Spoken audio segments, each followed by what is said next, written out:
प्रार्थना। आंखें बंद, ध्यान सांसों की ओर। प्रार्थना का अर्थ होता है अपने मन की बात भगवान के मन तक पहुंचाना। प्रार्थना भावनाओं का और शब्दों का वह सरल सेतु है जिस पे चलकर उस परम पिता परमात्मा के पास पहुंचा जा सकता है, उनसे बातचीत की जा सकती है, उनसे मुलाकात की जा सकती है। प्रार्थना अत्यंत सरल तरीका है ईश्वर का बन जाने का, ईश्वर को अपना बनाने का, मनचाहा जीवन जीने का, मनचाहा सब कुछ पाने का।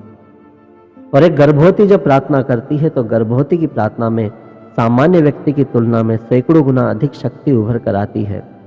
कारण गर्भ के भीतर एक पूर्ण ब्रह्म चैतन्य स्वरूप शिशु होता है जिसकी सोचने की, समझने की, व्यक्त करने की जो स्थितियां है वह जन्म ले चुके व्यक्ति से सैकड़ों गुना अधिक होती है। और शिशु की वो दिव्य शक्ति मात्र शक्ति से जब मिल जाती है प्रार्थना में, तो गर्भवती की प्रार्थना सामान्य की तुलना में सैकड़ों गुना अधिक शक्ति बनकर उभरती है। और पुरुष साथ में बैठा हो, पिता साथ में बैठा हो और माता पिता बच्चा तीनों मिलकर एक ही प्रार्थना एक ही समय करे तो उस प्रार्थना का अद्भुत लाभ प्राप्त होता है। तो शुरुआत करते हैं परंपरागत प्रार्थनाओं से। सर्वेत्र सुखिनः सन्तु, सर्वे सन्तु निरामयाः, सर्वे भद्राणि पश्यन्तु, मा कश्चित् दुःखभाग् भवेत्। गुरुर्ब्रह्मा गुरुर्विष्णु गुरुर्देवो महेश्वरः, गुरुः साक्षात् परं ब्रह्म तस्मै श्री गुरुवे नमः। वसुदेवसुतं देवं कंसचाणूरमर्दनं, देवकी परमानन्दं कृष्णं वन्दे जगद्गुरुम्। ॐ सहनाववतु सहनौ भुनक्तु सह वीर्यं करवावहै, तेजस्विनावधीतमस्तु मा विद्विषावहै। ओम शांति शांति शांति। हरि ओम। श्री कृष्णार्पणमस्तु। सर्वमंगलम भवतु, शुभम भवतु। आंखों को छू ले, धीरे से अपनी आंखें खोले। सभी का पुनश्च हार्दिक स्वागत है आज के इस सुंदर सत्र के अंदर। आज का सत्र जो है आपके शिशु के लिए एक वरदान साबित होगा। आपके गर्भस्थ शिशु के संपूर्ण जीवन के अंदर इसका उपयोग रहेगा। अतः पूरा का पूरा सेशन आपको पूरा ध्यान से सुनना है और जो जो हम कह रहे हैं वो आपको पूरा सहभाग भी इसके अंदर आपको लेना है। लेकिन देखिए, हम एक गलती गर्भावस्था के अंदर करते हैं जिसका भुगतान बच्चा भी अपने जीवन के अंदर भुगतता है। गर्भवती जब कोई काम हाथों में ले लेती है एक और उसको बीच में अधूरा छोड़ दे या अधूरे मन से करे या पूरा समर्पण न करे, तो काम को बीच में छोड़ने का संस्कार, अधूरे मन से काम करने का संस्कार बच्चे को प्राप्त होता है। तो ये आपको भी अच्छा नहीं लगेगा कि बच्चा इस तरह का स्वभाव दोष अपने जीवन के अंदर रखे। तो बच्चे के विषय को लेकर ही हम यहाँ पे बैठे हैं। तो बच्चा इस समय तो ज़्यादा अलर्ट है कि मेरे लिए कुछ किया जा रहा है, माँ मेरे लिए बैठी है। तो ऐसे में अगर आप बीच में उठकर चले जाओगे या अधूरे मन से काम करोगे या दूसरा काम करते करते इस चीज़ को देखते रहोगे तो फिर आप ये कंसेप्ट को ठीक से समझ भी नहीं पाओगे और बच्चे को भी ये गलत प्रशिक्षण दोगे। तो पहले तो अनुरोध आपसे ये है कि सारी दुनिया एक तरफ और मेरे बच्चे का 9 महीने 9 दिन का समय एक तरफ, ये भाव रख कर ये जो 1.5 घंटा हम साथ में बिताने वाले हैं, 1-1.5 घंटा, वो पूरे समर्पण भाव से बिताए। हो सकता है कि कोई बात आज ही आपके बच्चे को जरूरी हो और इसलिए ब्रह्मांड ने कहीं से संकेत देकर आपको इस सेशन के अंदर पहुंचाया हो और आप किसी बात को मिस कर दे, ये हम नहीं चाहते। तो कृपया पूरा ध्यान यहाँ पे दे। लेकिन शुरुआत करेंगे आपकी मुस्कुराहट से।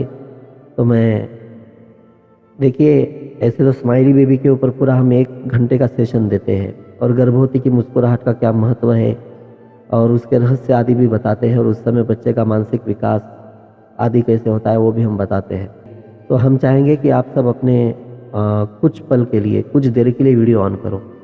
हम सब एक दूसरे को देखेंगे भी और इसके अंदर मुस्कुराहट जो है सारी माएँ एक साथ लेकर आएगी। मुस्कुराहट जो है सारी माएँ एक साथ लेकर आएगी। तो मैं एक साथ मुस्कुराने के लिए कहूँगा सबको। अभी तो रहने दीजिए मुस्कुराहट चेहरे के ऊपर। देखिए कितने खुश हो आप सब लोग। बच्चा भी देखे कि कितनी सारी माएँ एक साथ यहाँ पे इकट्ठा हुई है जी।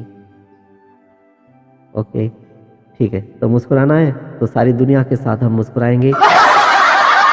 लाइए चेहरे पे हंसी।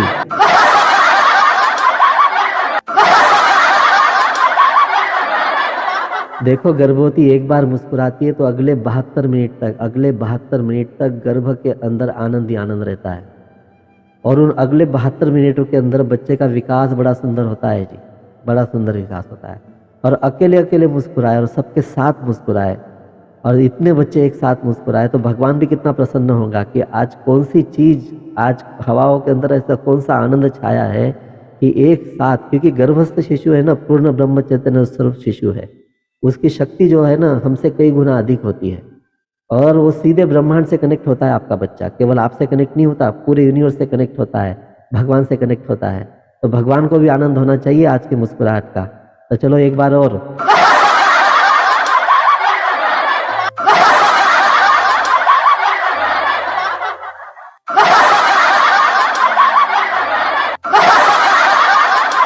अच्छा चलो, मुस्कुराहट तो हो गई, लेकिन अब बच्चे की खुशी सुनना है आपको, बच्चे कैसे अंदर से खुश हो रहे हैं, उनकी आवाज सुनना है। देखो, सबके बच्चे एक साथ।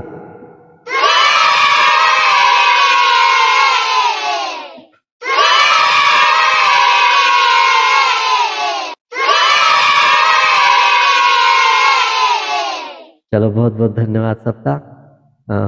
अब अपना वीडियो ऑफ कर सकते हो आप, लेकिन एक 4-5 लोग वीडियो ऑन रखें। सभी का पुनश्च एक बार हार्दिक स्वागत है। बड़ी उत्सुकता होगी आपके मन के अंदर कि आखिर गर्भ संस्कार के अंदर होता क्या है। तो अभिमन्यु गर्भ संस्कार के अंदर क्या क्या होता है, एक 2 मिनट के अंदर मैं आपको एक स्क्रीन शेयर करके बताता हूँ, और फिर आज क्या हम लेने वाले वो भी हम आपको बताएंगे, ठीक है। देखिए, अभिमन्यु गर्भ संस्कार के अंदर इतने टॉपिक्स हम कवर करते हैं। स्वस्थ सुदृढ़ समृद्ध दिव्य संतान हेतु अभिमन्यु गर्भ संस्कार, तो ये हमने 2005 में स्टार्ट किया था, और विश्व का सबसे बड़ा कार्य है, सबसे बड़ा संशोधन है गर्भ संस्कार का। साधु संतों ने भी इसको गौरवान्वित किया है, और हमारे पास ऐसे 27,000 से अधिक ऑफलाइन वर्कशॉप थे, और 3-4 हज़ार से अधिक ऑनलाइन कोर्स थे, क्योंकि ऑनलाइन हमने अभी अभी शुरू किया लॉकडाउन में। तो इस तरह से 30,000 से अधिक ऐसी संतानें हैं जो आमतौर पर सामान्य संतानों से कई क्षेत्रों के अंदर बहुत खास है। और उसके लिए हमने 9 प्रकार के गर्भ संस्कार डिजाइन किए थे। एक मातृ पितृ संस्कार है, दूसरा षटचक्र संस्कार, तीसरा मंगलम संस्कार, चौथा समृद्धि संस्कार, पांचवा अन्न संस्कार, छठा कला सजन संस्कार, सातवां पंचतत्व संस्कार, आठवां धर्म संस्कार, नौवां विद्या संस्कार। और म्यूजिक थेरेपी का बहुत उपयोग किया जाता है गर्भावस्था के अंदर, तो उसका भी प्रशिक्षण। फिर गर्भ संवाद गर्भ ध्यान के द्वारा मन चाहे बच्चे डिजाइन करने का प्रशिक्षण, और उसके प्रैक्टिकल, उसके रेडीमेड कुछ पैटर्न्स। फिर प्राणायाम व ध्यान यहाँ पे किया जाता है। सामान्य व्यायाम, जनरल एक्सरसाइज, प्रीनेटल योगा का भी एक कोर्स है, वो अलग से प्रोवाइड किया जाता है। तनाव व भय मुक्ति के ऊपर, यानी कि तनाव व भय मुक्ति केवल गर्भवती की नहीं, तो बच्चा भी जीवन भर तनाव भय और भय मुक्ति से जिए, इस तरह से डिज़ाइन किया जाता है। आनुवंशिकता शुद्धि, हेरिडिटी के ऊपर काम किया जाता है। पिछले 7 पीढ़ियों की भी कोई नकारात्मकताएं बच्चे में ना आए, उसकी योजना, उपाय योजना की जाती है। नॉर्मल डिलीवरी हमारा स्पेशलाइजेशन है नॉर्मल डिलीवरी के ऊपर, और बच्चे को हंसते हंसते जन्म देना। डॉक्टर भी हैरान हो जाती कि अभिमन्यु गर्भ संस्कार की माताएं इतनी सुंदरता से बच्चों को कैसे जन्म देती है। रिलैक्सेशन गर्भावस्था के अंदर, गर्भ के अंदर का रिलैक्सेशन और जीवन का भी रिलैक्सेशन, बेबी का mind development, IQ SQ level आदि जो होते हैं सारी चीज़ें, तो वो कैसे करना है, व्हाट्सएप सपोर्ट भी दिया जाता है। तो इस प्रकार से ये सारी चीज़ें जो है हम करते हैं। और फिर हमको बच्चा कैसे मिलता है इससे, तो अट्रैक्टिव होता है, स्पिरिचुअल होता है, आर्टिस्टिक होता है, ब्रिलियंट होता है, इंटेलिजेंट होता है, टैलेंटेड होता है, स्ट्रांग होता है, हेल्दी वेल्दी होता है, डिवोशनल होता है, सोशल, सेंसिटिव, ग्रास्पिंग पावर गजब का होता है, इम्प्रेसिव, उसका सब कुछ पावरफुल, डायनेमिक, रिलीजियस, विक्टोरियस, इस तरह से। देखिए, इतने सारे टाइटल आप बोलोगे कि अभी 1-1.5 घंटे के सेशन के अंदर हम कैसे कवर करेंगे, तो पॉसिबल ही नहीं है, क्योंकि वो जो जितने मैंने आपको सेशन बताए हैं उसको कम से कम 18 घंटे लगते हैं। 18 भी नहीं, 18 सेशन है उसके बनाए हुए हमारे, तो 18 सेशन तकरीबन 1-1.25 घंटे का एवरेज भी पकड़ ले तो 24-25 घंटे लगते हैं, या फिर 2 दिन के पूरे वर्कशॉप के अंदर हम सारी चीज़ें करते हैं। लेकिन ऐसे कई लोग हैं जो ऑनलाइन कोर्स कर नहीं पाते या ऑफलाइन वर्कशॉप के अंदर नहीं आ पाते, तो हमारा एक कर्तव्य बनता है कि गर्भ संस्कार का जो हमारे पूर्वजों का विज्ञान है, जो पौराणिक काल से चलता आया हुआ है, वो सबको कुछ प्रमाण में क्यों नहीं होता दिया जाए। और अगर उसको एक परिचय प्राप्त होकर और विस्तृत रूप से पाना चाहो तो भी उनका स्वागत ही है, लेकिन कुछ न कुछ आपको पता होना चाहिए और आप बच्चे को ये सब कुछ दो। ये बड़ा महत्वपूर्ण है। देखिए, जब संसार के अंदर कोई व्यक्ति कोई विशेष काम करता है, कोई संतान अच्छा काम करती है, चाहे कन्या हो चाहे पुत्र हो, किसी भी क्षेत्र के अंदर गौरवान्वित करने वाला, कौतुकास्पद या तारीफ करने वाला ऐसा कोई कार्य होगा, तो उसका क्रेडिट किसको जाता है? उसका क्रेडिट माता पिता को जाता है, क्योंकि माता पिता ने ऐसे बच्चों को जन्म दिया, माता पिता ने ऐसे संस्कार किए। तो कुल का, परिवार का, माता पिता का, धर्म का, समाज का, देश का नाम रोशन करने वाली संतानें भी धरती के ऊपर है। और ऐसी भी कुछ संतानें धरती के ऊपर है जो अपने माता पिता को वृद्धाश्रम के अंदर रखती है।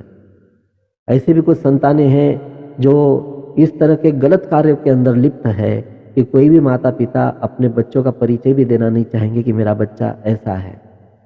फिर ऐसी संतानें देखी हमने कि जो बचपन से ऐसी आक्रामक होती है कि उनको अगर कुछ नहीं दिया जाए तो दीवार पे सर पीटने लगती है, जिद करने लगती है, माता पिता के ऊपर ऊंची आवाज़ के अंदर बोलने लगती है, सामान फेंक कर मारने लगती है, स्कूलों के अंदर से शिकायतें आती है। हिंसक वृत्ति की संतानें। देखिए, किशोर अवस्था जो है, खेलने के, कूदने के, पढ़ने के दिन होते हैं, तो समय से पहले सेक्स मैटर के अंदर इंटरेस्ट लेना, तो कहीं ना कहीं गलत पेरेंटिंग तो इसके अंदर जिम्मेदार है बच्चा जन्म लेने के बाद, लेकिन इसकी न्यू जो होती है ना, हम गर्भावस्था के अंदर बना देते हैं। तो अगर बच्चे ने कुछ गलत काम किया, गलत कार्य किया देश के साथ, समाज के साथ, तो इसके जिम्मेदार भी माता पिता ही हो गए। और कुछ अच्छा किया तो उसका क्रेडिट भी माता पिता को ही जाएगा। तो गर्भ संस्कार दो चीजें सिखाता है, एक कि बच्चे को कैसे बनाना है, और दूसरा बच्चे को किन चीजों से बचाना है। और गर्भावस्था के अंदर नींव मजबूत होंगी ना नींव, तो दुनिया की कोई भी ताकत आपके बच्चे को भटका नहीं सकती और बहका नहीं सकती। देखिए, प्राणायाम, मेडिटेशन, जनरल एक्सरसाइज, फिर उसके बाद अच्छा खाना पीना, सोनोग्राफी वगैरह टाइम टाइम पर कर ली, डॉक्टर का चेकअप अच्छे से कर लिया, और एक नॉर्मल डिलीवरी भी हो गया और हमने अच्छे बच्चों को जन्म दे दिया, स्वस्थ बच्चे को, हेल्दी बेबी को जन्म दे दिया। तो गर्भ संस्कार सारा जो फोकस है ना, वो हेल्दी बेबी के ऊपर आकर रुका हुआ है। लेकिन अगर समझो ये सारी चीज़ें, बेसिक चीज़ें कर कर हमने हेल्दी बेबी पा भी ली, तो वो हेल्दी बेबी से क्या गर्भ संस्कार पूरा होगा? क्यों? क्योंकि हेल्दी तो रावण भी था, हेल्दी तो हिरण्यकश्यप भी था, हेल्दी तो चोर डकैत लुटेरे भी होते हैं, आतंकवादी भी हेल्दी होते हैं। तो क्या एक हेल्दी बच्चे को जन्म देकर गर्भ संस्कार पूरा होता है क्या? जी नहीं। हेल्दी बेबी एक गर्भ संस्कार का केवल 2% या ये कहिए कि 5% पार्ट होगा। तो ये डाइट चार्ट देना या उसके हिसाब से चलना, चेकअप करना, बाद में फिर एक्सरसाइज करना, योगा वगैरह करना और वॉकिंग वगैरह करना, ये ठीक है, हेल्दी बेबी के लिए गर्भ संस्कार का 2 से 5% पार्ट है, ये आपको हो जाएगा। लेकिन एक हेल्दी बेबी ने अगर कुछ गलत कार्य किए जीवन के अंदर, माता पिता को प्रताड़ित किया, अपने कुल का, अपने परिवार का नाम डुबोया, या किसी इस समाज को, इस धर्मों को, इस देश को हानि पहुंचाई, तो उसका जिम्मेदार कौन रहेगा? तो गर्भ संस्कार जो है, जो 95% पार्ट होता है, वो एक्चुअल के अंदर लोगों को पता ही नहीं है, और हम 5% के ऊपर भी फोकस कर कर गर्भ संस्कार को निभा कर चले जाते हैं, या फिर अहम अहंकार के अंदर डूबे रहते कि हमको सब कुछ पता है। वास्तविकता के अंदर प्राचीन काल की गर्भवती जो गर्भावस्था जीती थी, उसका 95% आपको नहीं पता है। अगर वो सब कुछ मैं आपको बता दूं, आपको लौटा दूं, तो जरा सोचो कि आपका बच्चा कैसे जीवन जिएगा और आपकी प्रेगनेंसी कैसे रहेगी, क्योंकि आप केवल 5% जी रहे हो, केवल 5%। तो फिर सबसे पहले तो संस्कारों के 5 पड़ावों को समझ लीजिए, उसके बाद में गर्भ संस्कार के विज्ञान को आपको समझाता हूँ कि गर्भ संस्कार का विज्ञान काम कैसे करता है। संस्कारों के 5 पड़ाव है एक मनुष्य के जीवन के अंदर, उस 5 पड़ावों में गर्भ संस्कार आता है। तो पूरे 5 पड़ाव कौन से? पहला पड़ाव है प्रारब्ध, यानी कि बच्चा गर्भ में आने से पहले उसके पूर्व जीवन के अंदर जो घटा है, तो उसको हम प्रारब्ध कहते हैं। जो इस जीवन के अंदर भी बच्चा लेकर आता है, जिस प्रारब्ध को उसको निभाना पड़ता है अपने जिंदगी के अंदर, ये 5% होता है। 5%, या बहुत अधिकतम किसी का बल ज़्यादा होगा प्रारब्ध का तो 10%, उससे अधिक नहीं होता है, एक 5% एवरेज के अंदर। तो पहला कौन सा हो गया? ये हो गया प्रारब्ध, संस्कारों का पहला पड़ाव। दूसरा पड़ाव, बच्चा जैसे ही गर्भ के अंदर आता है। अब गर्भ के अंदर बच्चा आता है तो क्या आता है, वो मैं आपको गर्भ संस्कार के विज्ञान के अंदर बताऊंगा थोड़ी देर के अंदर, क्योंकि उसके अंदर भी हमारा अधूरा ज्ञान है। तो दूसरा पड़ाव शुरू होता है गर्भ के अंदर बच्चा आते ही, वो होता है गर्भ संस्कार, जो पहले दिन से प्रारंभ होता है। जब आपको पता भी नहीं होता कि आप गर्भवती हो। आपको कब पता चलता है कि जब मासिक तिथि चूक जाती है, तो मासिक तिथि चूक जाने के बाद फिर जब आप टेस्ट करते हो और वो टेस्ट पॉजिटिव आती है, तब आपको पता चलता है कि मैं माँ बन चुकी हूँ। बनने वाली नहीं हूँ, बन चुकी हूँ। बनने वाली ये शब्द भी गलत है। गर्भ के अंदर बच्चा है यानी माँ बन चुकी है। अब आपको पता होने से पहले ही बच्चे को पता होता है कि मैं माँ के गर्भ के भीतर हूँ, और वहीं से संस्कार प्रारंभ हो चुके होते हैं। तो दूसरा पड़ाव हुआ गर्भ संस्कार, जो 9 महीने 9 दिन तक, बच्चा गर्भ के अंदर आने से पहले दिन से लेकर 9 महीने 9 दिन तक जो पड़ाव चलता है, उसको कहा जाता है गर्भ संस्कार। ये संस्कारों का दूसरा पड़ाव हुआ मनुष्य के जीवन के अंदर। और जैसे ही बच्चा गर्भ के अंदर से बाहर आया, जैसे नाल को काटा गया, उसी समय बच्चे का यहाँ पे बाल संस्कार शुरू हो जाता है। गर्भ संस्कार अलग चीज है और बाल संस्कार अलग चीज है, ये दोनों भिन्न चीजें हैं। तो जैसे ही नाल कटी, बच्चे का स्वतंत्र जीवन प्राप्त उसको हुआ, क्योंकि अभी तक माँ से जुड़ा हुआ था। अब उसका स्वतंत्र जीवन प्रारंभ होता है शारीरिक मानसिक रूप से, तो वो हो जाता है तीसरा पड़ाव, बाल संस्कार। फिर बाल संस्कार, गर्भ संस्कार, बाल संस्कार प्रारब्ध की ये सारे कॉम्बिनेशन चलते चलते आते हैं किशोर अवस्था तक। और किशोर अवस्था के अंदर जो संस्कार के होते हैं बच्चे के ऊपर, वो होते हैं किशोर अवस्था के संस्कार का चौथा पड़ाव। और पांचवा फाइनल पड़ाव आता है, वो होता है युवावस्था के संस्कार। यानी चारों पड़ावों के कॉम्बिनेशन के ऊपर अब युवावस्था के अंदर क्या किया जाता है और क्या होता है, क्या घटता है, इसके ऊपर युवावस्था के संस्कार निश्चित होते हैं। यानी 5 पड़ाव हुए। इन 5 पड़ावों के माध्यम से बच्चे का पूरा जीवन निश्चित हो जाता है कि वो अपनी 100 साल की जिंदगी कैसे जीने वाला है। आप कहोगे 100 साल, जी हाँ 100 साल, क्योंकि शतायुषी बच्चों को जो 100 साल के अंदर दवा का कतरा मुंह में न ले, कभी हॉस्पिटल का मुंह देखने की जरूरत न पड़े, जो बच्चा अपने मन की इच्छा से मुस्कुराते हुए 100 साल की जिंदगी जीकर देह को त्यागे, ऐसे बच्चों को आज भी जन्म दिया जा सकता है। और अभिमन्यु गर्भ संस्कार के सभी बच्चे ऐसे ही होते हैं। तो उसके अंदर 5 पड़ाव में से 5 स्थितियों में से 2 पड़ाव ऐसे हैं जिसको किसी भी कीमत पर बदला नहीं जा सकता। दुनिया की कोई ताकत भी इन 2 पड़ावों को बदल नहीं सकती, लेकिन अगले 3 पड़ाव बदले जा सकते हैं। कौन सा पड़ाव नहीं बदला जा सकता? एक तो प्रारब्ध, जो पूर्व जीवन से आया हुआ है, और दूसरा गर्भ संस्कार। माँ की और बच्चे की नाल कटने तक भी आप जो सोचते हो ना, वो भी गर्भ संस्कार हो जाता है। ये जो गर्भ संस्कार है, एक बार नाल कटने के बाद बच्चे के भाग्य से किसी भी कीमत के ऊपर मिटाया नहीं जा सकता। भगवान खुद भी हस्तक्षेप नहीं कर सकता इस प्रणाली के अंदर।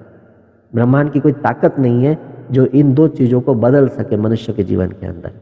बाल संस्कार को बदला जा सकता है, किशोरावस्था के संस्कार को बदला जा सकता है, और युवावस्था के संस्कार को बदला जा सकता है। कैसे बदला जा सकता है? कौन बदलेगा? हम तो जानबूझ के नहीं बदलेंगे, लेकिन पेरेंटिंग कैसी होती है आपकी बाद में की, बच्चा जन्म देने के बाद की, फिर आपके घर का वातावरण कैसा है, आपके अड़ोस पड़ोस का, आपके समाज का, आपके देश का सामाजिक और वैश्विक वातावरण कैसा है, किस तरह की घटनाएं घट रही है, किस तरह की चीजें हो रही है, और उससे आपका बच्चा किस तरह से जुड़ता जा रहा है, इन सारी चीजों के ऊपर से फिर बाल अवस्था, युवावस्था और किशोर अवस्था के संस्कार जीवन में कभी भी बदले जा सकते हैं। परंतु ये 2 चीजें नहीं बदली जा सकती, वो है प्रारब्ध और दूसरा है गर्भ संस्कार। अब प्रारब्ध पे तो हम कुछ नहीं कर सकते क्योंकि वो पूर्व जीवन की घटना है।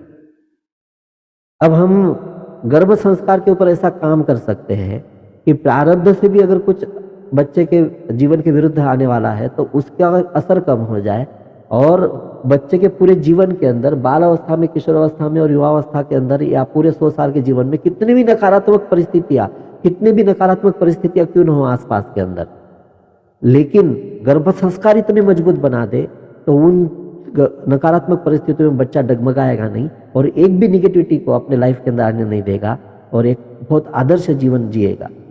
3 तरह के संतानों को आप प्रोग्रामिंग करके जन्म दे सकते हो। पहली कि किसी बड़े समूह का नेतृत्व करे आपका बच्चा। दूसरी, वो बच्चा अपने जीवन से ऐसा आदर्श प्रस्तुत करे कि लोग उसके जैसा बनना चाहे। और तीसरा, हो सकता है कि वो बच्चा किसी इतिहास के, किसी क्षेत्र के अंदर, किसी भी क्षेत्र के अंदर ऐसा इतिहास रच दे, तो ऐसे इतिहास बदलने वाली या इतिहास रचने वाली संतानें भी आप जन्म दे सकती हो। ये प्रोग्रामिंग करके जन्म दे सकती हो, और ये अभिमन्यु गर्भ संस्कार के द्वारा होता है। अब ऐसे 16 संस्कार हमारे प्राचीन अर्वाचीन काल से चलते आए हुए हैं। तो वो 16 संस्कारों के अंदर जो 3 संस्कार जो है वो बच्चा जन्म लेने से पहले हो सकते हैं, बाकी के सारे संस्कार जो है 13 संस्कार वो जन्म लेने के बाद के हैं। तो पहला संस्कार है गर्भाधान संस्कार। गर्भाधान संस्कार यानी कि आपको 3 महीने पहले से तय करना है, कम से कम आज की स्थिति के अंदर 3 महीने बोल रहा हूँ, और उसके अनुरूप फिर सारे कार्य किए जाते हैं। जैसे एक महारानी मदालसा की कहानी है जिसके अंदर उसको 3 संतानें ऐसी होती है जो सन्यासी वृत्ति की, यानी कि अब वो उस मार्ग के ऊपर जाएगी। तो राजा कहते हैं उनको कि अगर ऐसा ही हुआ तो राजपाट कौन संभालेगा। तो फिर रानी वचन देती है कि इस बार जो संतान होगी वो संतान जो है राजपाट को संभालेगी, आपसे भी शूरवीर रहेगी, ऐसे संतान को मैं जन्म दूंगी। तो 3 महीने पहले से या कई दिनों पहले से कक्ष को सजाने से लेकर, ब्रह्मांड से आत्मा का आह्वान करने से लेकर कि किस तरह की फिर कथाएं सुननी चाहिए, कैसी सोच विचार होने चाहिए, तो सारी चीज़ों की प्रोग्रामिंग करते करते गर्भावस्था के अंदर फिर क्या क्या किया, तो वो सारी चीज़ें कर कर फिर ऐसे संतान को जन्म दिया मदालसा ने कि उस राजा से भी कई गुना ज़्यादा शूरवीर और आदर्श संतान को उसने जन्म दे दिया। तो ये हमारी पौराणिक कथाओं के अंदर से आती है। और भी कुछ कथाएं हैं, ऐसे तो इसको विस्तार से सुना सकता हूँ 15-20 मिनट तक, लेकिन इतना टाइम हमारे पास नहीं है। एक उदाहरण के तौर पर बोल, तो गर्भाधान संस्कार ये महत्वपूर्ण हो जाता है कि आप किस तरह के संतान को जन्म दूंगा। लेकिन यहाँ पे तो खेल खेल के अंदर हम माता पिता बन रहे हैं। मैक्सिमम लोग विदाउट प्लानिंग माता पिता बन जाते हैं। तो एक तरह से उसको नेगेटिव सेंटेंस अगर देना है तो हम ये कह सकते हैं कि एक्सीडेंटली माता पिता बन रहे हैं। हमको पता नहीं होता कि हमको माता पिता इस समय बनना चाहिए, और अचानक हमको मासिक तिथि चुकती और टेस्ट करने के बाद पता चलता है कि अरे मैं माँ बनने वाली हूँ, अरे मैं पिता बनने वाला हूँ, जैसे खेल लगा रखा है हमने। तो गर्भाधान संस्कार सोच समझ करना चाहिए। लेकिन अब यहाँ पे मैक्सिमम गर्भवतियाँ बैठी है, और आप में से कई लोग ऐसे होंगे कि जिन्होंने विदाउट प्लानिंग चांस लिया होगा कि पता तो था बनना है, लेकिन अब कब होगा, हम लेते रहे और अचानक आपकी ये जो है लॉटरी लग गई कि वो माता पिता बन गए। लॉटरी इसलिए मैं कहूँगा कि लॉटरी के अंदर बहुत बड़ा ऐसे अचानक सरप्राइज गिफ्ट मिल जाता है। तो असल के अंदर अभिमन्यु गर्भ संस्कार के अंदर आने के बाद आपके लिए ये चीज़ सरप्राइज गिफ्ट ही बन जाती है। क्योंकि आप हिरण्यकश्यप की कहानी आपको पता होगा कि हिरण्यकश्यप की पत्नी कयाधु के गर्भ के अंदर राक्षस बीज है। अब राक्षस बीज है, असुर बीज है, तो उसकी संतान भी कौन होनी चाहिए, एक असुरी संतान ही होनी चाहिए, राक्षस ही होनी चाहिए। लेकिन जब वो कयाधु गर्भावस्था के अंदर किसी घटनाक्रम से नारद के सानिध्य के अंदर, नारद जी के आश्रम के अंदर पहुंच जाती है, तो वहां पे भगवत ज्ञान प्राप्त कर कर, वहां पे भक्ति कर कर अब उस बीज का शुद्धिकरण हो जाता है। वहां पे असुरी बीज का, राक्षसी बीज का शुद्धिकरण हो जाता है, और वो असुरी बीज भी भक्त प्रहलाद बनकर जन्म लेता है। ये गर्भ संस्कार की महिमा है कि जाने अनजाने के अंदर आपने जब भी चांस लिया होगा तब कुछ वातावरण परिस्थितियां अनुकूल नहीं होंगी, आपकी शारीरिक, मानसिक, आत्मिक, देश की, समाज की, आपके अड़ोस पड़ोस की घटनाक्रम अगर सपोर्टेड नहीं होंगी आपको गर्भधारणा के लिए, तो ऐसे में अगर कुछ कमी रह गई होंगी, कुछ चूक रह गई होंगी, तो गर्भ संस्कार की प्रणाली ऐसी है, उन कमियों को दूर करती है, उन दोषों को दूर करती है, और एक दिव्य संतान को जन्म दे सकती है। तो इस तरह से आप गर्भ संस्कार के द्वारा अगर कुछ कमी होंगे तो उसको भी निकाल सकते हो। कभी गर्भ संस्कार का विज्ञान क्या है वो आपको शॉर्ट के अंदर मैं समझा देता हूँ। देखिए, 3 कनेक्टिविटी जो होती है आमतौर पर हर माँ को मिलती है गर्भावस्था के अंदर, और बच्चा गर्भ के अंदर कैसे आता है ये पहले आपको समझना पड़ेगा। ये गर्भावस्था के अंदर बच्चा आता है सूक्ष्म शरीर को लेकर। तो कौन आता है, बच्चा आता है, इसका मतलब आत्मा आती है, सोल आती है, आत्मा। और आत्मा अकेले नहीं आ सकती, सूक्ष्म शरीर को लेकर आना पड़ेगा उसको। सूक्ष्म शरीर यानी कि ये जो हाड़ मांस रक्त से बना हुआ शरीर है ना आपका, हमारा, तो इसके अंदर और एक शरीर है जो अदृश्य शरीर है, वो है सूक्ष्म शरीर, जिसके सूक्ष्म शरीर का मूल हिस्सा होती है सुषुम्ना। सुषुम्ना के ऊपर फिर मूलाधार चक्र, स्वादिष्ठान चक्र, मणिपुर चक्र, अनाहत चक्र, विशुद्धि चक्र, आज्ञा चक्र आदि सारे चक्र भी विराजित हैं। तो ब्रह्मांड में विचरण करती हुई कोई आत्मा पृथ्वी की तरफ नजर गड़ाए होती है कि पूर्व जन्म की भाव दशा कर्म दशा के अनुसार, क्योंकि वो जो ब्रह्मांड में विचरण कर रही है ना आत्मा, उसको पता है कि वो पूर्व जन्म के अंदर उसने कौन सा जीवन जिया है, उसने क्या किया है, क्या पाया है, क्या खोया है, उसका पूरा हिसाब, उसका पूरा स्मरण उस आत्मा को है। तो वो ब्रह्मांड के अंदर विचरण करती हुई आत्मा अपनी पूर्व जन्म की भाव दशा कर्म दशा के अनुसार वर्तमान में जिस स्त्री पुरुष की भाव दशा कर्म दशा मैच हो जाए। यानी पृथ्वी के ऊपर ऐसी कोई माता पिता है, ऐसा कोई स्त्री पुरुष है जो उसकी पूर्व जन्म की भाव दशा कर्म दशा से मैच खा रहा हो। क्यों ऐसा क्यों? जो भी लोक हमने प्राप्त किए हैं उसके उपरांत फिर हमको वापस जन्म लेना होता है। तो जिन स्थिति परिस्थितियों के अंदर हमने शरीर छोड़ा होता है उन स्थिति परिस्थितियों के अंदर वापस हमको जन्म लेना पड़ता है। जहां से स्टोरी एंड की थी ना वहीं से हमको स्टार्ट भी करना पड़ता है। तो फिर जब आप स्त्री देवता पुरुष देवता बनकर शरीर मिलन की मंगल वेला से गुजर रहे होते हैं तो उस समय किसी क्षण को धारण कर कर वो आत्मा गर्भ के अंदर प्रवेशित हो जाती है। तो सूक्ष्म शरीर के साथ प्रवेशित होती है आत्मा, लेकिन उसने स्वयं चुनाव किया था कि मुझे ये माँ चाहिए, पिता चाहिए। इसका अर्थ है उसके पास मन भी है, उसके पास क्या है? मन भी है। यानी कि मन भी गर्भ के अंदर प्रवेशित होता है। मन, सूक्ष्म शरीर और आत्मा तीनों चीजें गर्भ के अंदर प्रवेशित हो रही है और यहाँ पे 3 कनेक्टिविटी माँ को प्राप्त हो जाती है, बच्चे को प्राप्त हो जाती है। सूक्ष्म शरीर से सूक्ष्म शरीर तक, यानी कि आपका भी तो सूक्ष्म शरीर है, तो माँ का सूक्ष्म शरीर बच्चे के सूक्ष्म शरीर के साथ संपर्क कर लेता है, यानी आत्मा से आत्मा का संपर्क हो जाता है। माँ के आत्मा के साथ संपर्क करती है। पहले जैसे किसी एक जगह पे हम एंट्री करोगे तो हमको बताना पड़ेगा ना कि मैं आ गई हूँ, मैं आ गया हूँ। तो गर्भ के अंदर भी आत्मा आती है तो सबसे पहले अपने माँ की आत्मा को वहाँ पे कनेक्टिविटी करके चली जाती है कि देखो माँ मैं आ गया हूँ गर्भ के अंदर एक तरह से। तो आत्मा से आत्मा की कनेक्टिविटी हो गई। फिर दूसरी कनेक्टिविटी, ये माँ का भाव बच्चा समझेगा कैसे? तो मन से मन तक। और तीसरी कनेक्टिविटी जो होती है शरीर से शरीर तक, यानी कि जैसे ही वो रज और वीर्य का बीज रूपांतरण होता है वहाँ पे जो जीव शास्त्र की व्याख्या के अनुसार गर्भ के अंदर जो शारीरिक दृष्टिकोण से गर्भ स्थापना होती है, तो उस जगह के ऊपर आपके नाभि के पास से एक ऊर्जा प्रकट होती है, नाभि स्थान से, और ऊर्जा वहाँ से कनेक्ट कर जाती है उस जीव शास्त्र की घटना को। तो वहाँ पे अब आपके गर्भनाल से ऊर्जा वहाँ पे प्राप्त हो रही है। तो यहाँ पे गर्भनाल के प्राकट्य की बात भी आपको समझ आती है। तो इस तरह से अब 3 कनेक्टिविटी हुई शरीर से शरीर तक, यानी कि आपके नाभि स्थान से जो भी स्टेम सेल्स आदि जो भी ऊर्जाएं प्राप्त बच्चे को होने वाली है वहां से बच्चे का शरीर बनेगा 7 मंथ के अंदर। 7 महीने में पूरा शरीर बन गया। 8वें महीने के अंदर परिपक्वता आती है। 9वें महीने के अंदर बाहरी वातावरण की अनुकूलता आती है। और ऊपर के 9 दिन माँ बच्चे को पर्सनली दिए जाते हैं कि अब आप अंतर्गत कम्युनिकेशन कर लो, इंटरनल कम्युनिकेशन, और कब बच्चे को जन्म देना है, कब बच्चे ने जन्म लेना है, ये भीतर से तय होता है। और ड्यू डेट के 2-4 दिन पहले या 2-4 दिन बाद में भी आप बच्चे को जन्म दे देते हो। तो इस प्रकार से ये 9 महीने 9 दिन का जो ये सफ़र है वो गर्भावस्था के अंदर शारीरिक रूप से होता है। फिर आत्मा से आत्मा तक, यानी कि जब तक माँ की आत्मा का प्रकाश बच्चे की आत्मा को प्राप्त नहीं होता तो चेतना प्राप्त नहीं होती। और जैसे ही पहले कनेक्टिविटी के साथ चेतना प्राप्त हो जाती है तो उस आत्म प्रकाश से वो ऐसी शक्ति है जो उस शरीर को निरंतर ऊर्जा देकर उस शरीर को प्रकट होने के लिए सपोर्ट करती है। तो आत्मा रहने से, क्योंकि आपको पता है कि आत्मा नहीं होंगी तो शरीर पार्थिव कहलाता है, पार्थिव शरीर को कोई रखता नहीं है, और गर्भ के अंदर सजीव शरीर बन रहा है तो आत्मा का होना वहाँ पे, तो आत्मा अपने प्रकाश से उस शरीर को निर्माण के अंदर सपोर्ट करती है। और तीसरा जो मन से मन का संपर्क है, जैसे ही बच्चा गर्भ के अंदर आया और माँ के मन से बच्चे के मन तक जाने वाली हर बात गर्भ संस्कार बन जाती है। लेकिन 2 प्रकार के मन होते हैं, एक बाह्य मन, दूसरा अंतर मन। बाह्य मन से हम कितनी बड़ी बड़ी बातें बोल लो, कितने बड़े बड़े सपने देख लो, जरूरी नहीं कि सच होवे, लेकिन एक बार अंतर मन में कोई बात पहुंच गई ना तो दुनिया की कोई भी ताकत उसको सच होने से नहीं रोक सकती। यह जन्म कम गिर गया तो दूसरा जन्म लेना पड़ेगा, लेकिन अंतर मन के अंदर, सबकॉन्शियस माइंड के अंदर पहुंची हुई बातों को आपको जीना ही पड़ेगा, जीना ही होता है, होना ही होता है, वो बातें होकर ही रहेगी।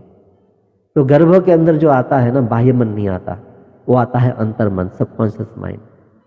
तो ये बाह्य मन बच्चे को कब प्राप्त होने वाला है? जब बच्चे की और माँ की नाल कट जाती है और तो बच्चे का स्वतंत्र और लौकिक अस्तित्व होने के बाद उसको बाह्य मन प्राप्त होता है, और जैसे जैसे वो बड़ा होते जाता है वैसे वैसे विकसित होता जाता है। तो गर्भ के अंदर क्या हुआ फिर? केवल अंतर मन आया था, आत्मा के साथ, सूक्ष्म शरीर के साथ, बाह्य मन नहीं आया। और माँ का बाह्य मन जो भी गहराई से व्यक्त करता है, चाहे अच्छा हो चाहे बुरा हो, तो जो भी माँ का बाह्य मन करेगा वो माँ के अंतर मन के अंदर पहुंचता है। और माँ के अंतर मन के अंदर पहुंच गया तो निरंतर बच्चे का एक ही काम है, माँ के अंतर मन से अपने अंतर मन तक सारी चीजों को लेना। और इस तरह से माँ के जाने अनजाने के अंदर जानबूझकर करेंगे वो तो हम करेंगे ही, गर्भ संस्कार आदि सब, लेकिन जाने अनजाने के अंदर होने वाली सारी चीजें, चाहे वो सकारात्मक हो चाहे नकारात्मक हो, चाहे शुभ हो चाहे अशुभ हो, चाहे आप चाहो या ना चाहो, लेकिन जाने अनजाने के अंदर माँ के अंतर्मन से बच्चे के अंतर्मन तक जाने वाली हर चीज गर्भ संस्कार बन जाती। तो फिर ये गर्भ संस्कार कुसंस्कार भी बन जाते हैं, सुसंस्कार भी बन जाते हैं। ऐसे नहीं कि गर्भ संस्कार केवल सुसंस्कार होते हैं, कुसंस्कार भी बन जाते हैं। तो गर्भ संस्कार का प्रयोजन दो दृष्टिकोण से इसलिए महत्वपूर्ण है कि क्या करना है ये भी तो पता होना चाहिए, और क्या नहीं करना है, और किन चीजों से बच्चे को बचाना है और कैसे बचाना है ये भी तो पता होना चाहिए। वो अभिमन्यु जो था वो सुभद्रा के गर्भ के अंदर ये ज्ञान तो सुन गया कि प्रवेश कैसे करना है चक्रव्यूह के अंदर, लेकिन सुभद्रा सो गई, पूरा ज्ञान सुना नहीं। चक्रव्यूह से बाहर आना है उसने सुना ही नहीं, और उस कारण वीर गति को प्राप्त होना पड़ा अभिमन्यु को। हम चाहते कि हमारे पास जो सुभद्राएं आती है ना आपके रूप में, यह अधूरा ज्ञान नहीं सुने, पूरा ज्ञान सुने। इसलिए मैंने कहा कि सेशन बीच में छोड़ के मत जाना। गर्भ संस्कार पूर्ण रूप से करोगे नहीं करोगे बात की बात, लेकिन पूरा ज्ञान अधूरा ज्ञान लेकर मत जाना, क्योंकि कलयुग का चक्रव्यूह है जहां के अंदर आपका बच्चा प्रवेश कर जाए। तो इस चक्रव्यूह का भेदन कर कर सारी दुनिया को जीत कर जाने वाला बच्चा चाहिए आपको, या फिर इस दुनिया के सामने, इस दुनिया के षड्यंत्रों के सामने धाराशायी होने वाला बच्चा आपको चाहिए। शरीर से मर जाना यानी कि मृत्यु नहीं होती। जो व्यक्ति जीवन के अंदर कुछ भी नहीं कर पाए अच्छा कार्य, वो मुर्दे के समान होता है। वो ऐसे ही मरा हुआ होता है कि जो विशेष कोई कार्य करे ही नहीं। खाना पीना, बच्चों को जन्म देना तो जानवर भी करते हैं, फिर जानवर में और हम में फर्क क्या रहा? हम मनुष्य हैं। जीते जी मरे वाले मनुष्य का भी जीवन का अर्थ नहीं रहता। तो हम एक महान संतान को जन्म देना चाहते हैं, तो आपको पता होना चाहिए कि ये गर्भ संस्कार क्या होता है। और ये अभी बनाई हुई चीज नहीं, मैंने बनाई हुई चीज नहीं है, ये पौराणिक काल से चलता आया हुआ है। ये अभिमन्यु वाली घटना न घटी तो दुनिया कभी जान नहीं पाती कि बच्चा गर्भ के अंदर सीखता है, बोलता है। और ये कोई कपोल कल्पनाएं नहीं है। ये देखिए, भारत का इतिहास, ये जो स्कूलों के अंदर पढ़ाया जाता है ना, बहुत बहुत भ्रष्ट इतिहास है। भारत के इतिहास के अंदर यह आता है कि राम ने यहाँ पे राज्य किया था, ये भारत का इतिहास है। महाभारत ये भारत का इतिहास है, ये सत्य घटनाएं हैं जो इस धरती के ऊपर घटी हुई है, कल्पनाएं नहीं है। लेकिन कुछ लोग इसको कल्पना बनाकर युवा पीढ़ियों को भटकाना चाहती है। हम कह रहे हैं ना कि षड्यंत्र रचे जा रहे हैं हमारे संस्कृति को, हमारे विरासत को ध्वस्त करने के लिए। लेकिन भारत है जो पूरे पृथ्वी को, क्या पूरे ब्रह्मांड का पालन करने वाला भारत है। और आज भी अगर गर्भ संस्कार आप जान लो तो आप ऐसी महान संतानों को जन्म दे सकते हो। आपका माता पिता होना ही काफी है। आप बहुत विद्वान हो या आप बहुत ऐसे आदर्श जीवन जीने वाले हो, या अपने जीवन के अंदर बड़े बड़े पुण्य कर्म किए हो, तो ही ऐसे बच्चों को जन्म दे सकते हो, ऐसी कोई बात नहीं। आप माता पिता हो, यही सबसे बड़ी बात है। और आपके गर्भ के अंदर संतान है, तो आप जो चाहो उसको दे सकते हो, और जो चाहो वो करने के लिए कह सकते हो। बगैर संकल्पों के जब बच्चों को जन्म दिया जाता है, क्योंकि अगर आपने कोई संकल्प नहीं दिया, बच्चे को नहीं बताया। आपको पता है जब कृष्ण देवकी के गर्भ के अंदर थे तो कौन थे? साक्षात भगवान थे देवकी के गर्भ के अंदर। लेकिन फिर भी कारागृह के अंदर आते हैं शिव जी, ब्रह्मा जी, देवी देवतागण, गंधर्व आदि, और वहां पे गर्भस्तुति की जाती है। भगवान को बताया जाता है कि आप किस लिए आ रहे हो, क्या करना है आपको। तो उनकी विशेषता बताई जाती है, उनको स्मरण करवाया जाता है कि आप कौन हो, कितने महान हो। ये सारी चीजें जब एक भगवान जब देवकी के गर्भ के अंदर, तो उनको भी बताना, गर्भ संस्कार करना जरूरी है, उनको संदेश देना जरूरी है। तो हम तो मनुष्य है, तो हमारे बच्चे को संदेश होना नहीं चाहिए कि नहीं चाहिए कि उसको आखिर आ क्यों रहा है इस दुनिया के अंदर। और आप माता पिता बन रहे हो तो क्यों बन रहे हो? उद्देश्य क्या है आपको? केवल वंश बढ़ाना है? केवल एक खिलौना नहीं ला रहे हो घर के अंदर कि एक बच्चा आ जाए तो हम उसके साथ खेल लेंगे। जीवन को खेल समझ के रखा है, गर्भावस्था को खेल समझ के रखा है, इसलिए जिंदगी के अंदर खिलवाड़ करने वाली संतानें जन्म ले रही है। तो गर्भावस्था और बाल संस्कार बड़ा महत्व है बच्चे के जीवन के अंदर। लेकिन बाल संस्कार की इतनी शक्ति नहीं है जितनी शक्ति गर्भ संस्कार की। गर्भ संस्कार बाल संस्कार को सुरक्षित करता है, किशोरावस्था को सुरक्षित करता है, फिर आपकी व्यवस्था को सुरक्षित करता है और साथ ही साथ बच्चे के पूरे जीवन को निर्धारित करता है। संस्कारों के पड़ाव मैंने बताया, गर्भ संस्कार का आपको परिचय, गर्भ संस्कार का विज्ञान भी बताया आपको। हम तो एक मेडिटेशन के अंदर तो बच्चे को पूरा ऐसे मेडिटेट करवाते हैं कि किस तरह से बच्चा आपके गर्भ के अंदर आया। यहाँ तक कि उस मेडिटेशन के अंदर बच्चे के वो गर्भ की आत्मा का प्रकाश तक गर्भवती देख लेती है। बहुत सुंदर प्रोसेस है। एक प्रोसेस के अंदर तो हम गर्भस्थ शिशु को सुलाते हैं, गर्भ के अंदर वापस जगाते हैं और वो स्पष्ट अनुभव होता है गर्भवती को कि मेरा बच्चा सोया है, जागा है। बड़ा बड़ा आनंद आता है, चेहरे के ऊपर जो भाव प्रकट होता है बड़ा अद्भुत होता है। तो ऐसी कई बातें, क्योंकि ये बहुत बड़ा अनुसंधान है गर्भ संस्कार का। कोई लेक्चर नहीं है जो लेक्चर सुनकर हो जाएगा, ये करने की चीज़ है, ये बच्चे के अंदर उतारने की चीज़ है, जीने की चीज़ है ये। तो फिर गर्भ संस्कार के परिचय के बाद अभी मैं आपको बता दूं कि बच्चा पूर्व जन्म का स्मरण लेकर आता है गर्भ के अंदर। तो पूर्व जन्म का कोई दुख, पूर्व जन्म का कोई भाव उसको अगर गर्भावस्था के अंदर बार बार याद आता है तो दुखी होता है। लेकिन अगर समझो बच्चे के गर्भ के अंदर वो पूर्व जन्म की कोई बात उसके जो नकारात्मक थी, जो दुख देने वाली चीज़ है, उस समय अगर आपके गर्भावस्था के अंदर बच्चे के पास आई है और उस समय अगर आपने चेहरे पे मुस्कुराहट ला ली है, तो आपकी मुस्कुराहट की शक्ति इतनी ताकतवर होती है, माँ के पास से जाने वाले अंतर्मन से जाने वाले मैसेज के अंदर इतनी ताकत होती है कि बच्चे के पास वो भाव पहुंचते ही बच्चा अपने दुख को भूल जाता है और माँ के आनंद के साथ एक रूप हो जाता है। इसलिए सबसे पहली चीज तो ये है कि गर्भावस्था के अंदर माँ को आनंदित रहना चाहिए, इतना आनंदित रहना चाहिए और इतनी धूम मचानी चाहिए, इतना एंजॉय करना चाहिए लाइफ को कि पूरे जिंदगी में नहीं किया। ये 9 महीने 9 दिन के अंदर इतना खुश रहो, इतना आनंदित। पिता कैसे इसके अंदर सहयोग दे, परिवार कैसे सहयोग दे। पहले छोटे गांव होते थे तो सबको ऐसे लगता था कि किसी के घर के अंदर बच्चा होने वाला है तो हमारे गांव के अंदर होने वाला है, तो सारी स्त्रियां जाती थी, उस गर्भवती को एक पल के लिए अकेले नहीं रहने देती थी, उसके साथ खेलती थी, उसके साथ उनके साथ मस्ती करती थी, गीत गाती थी और उत्सव मनाती थी। इतना सुंदर। और गर्भवती को खाली बैठने के लिए मतलब कहा नहीं जाता था। अगर सारे काम भी हो जाए, नाम जप हो जाए, पूजा पाठ हो जाए और खेल कूद भी हो जाए, सब हो जाए, तो अब खाली टाइम है तो चल तू स्वेटर बुन ले, लेकिन खाली मत बैठ। गर्भवती को खाली नहीं बैठना चाहिए, कुछ न कुछ करते रहना चाहिए। क्या करना चाहिए जिससे बच्चे के जीवन को सुंदरता प्राप्त हो, प्रशिक्षण प्राप्त हो, बच्चा एक महान जीवन जी सके। क्योंकि 9 महीने 9 दिन बहुत कम होते हैं और हमको पूरी 100 साल की जिंदगी को सेट करना होता है, बच्चे को बताना होता है, और ये किया जा सकता है गर्भ संस्कार के द्वारा। तो पहले पूर्व जन्म का स्मरण रहने से, क्योंकि वापस जन्म लिया है यानी कि हमने अगले जन्म के अंदर कुछ करेक्शन करने हैं, इसलिए हम जन्म ले रहे हैं। पहले जैसी जिंदगी जी उससे अच्छी जिंदगी जीनी होगी, महान जिंदगी जिंदगी जीनी होगी, इसलिए हम इस दुनिया के अंदर आ रहे हैं। और ये कहा जाता है ना कि गर्भावस्था, ऐसे कई कई पे लेक्चर आ जाते हैं, हम सुनते हैं कि गर्भ के अंदर बच्चा पुकारते रहता है, भगवान को कहते रहता है कि मुझे इस कारागृह से छुटकारा दो, मुझे यहाँ पे बहुत तकलीफ हो रही है, तो मैं अब अच्छे वचन देता हूँ, आदि आदि। ये जो ऐसा वर्णन आते हैं ना, ये सब बेकार के वर्णन है। ऐसा कुछ नहीं होता।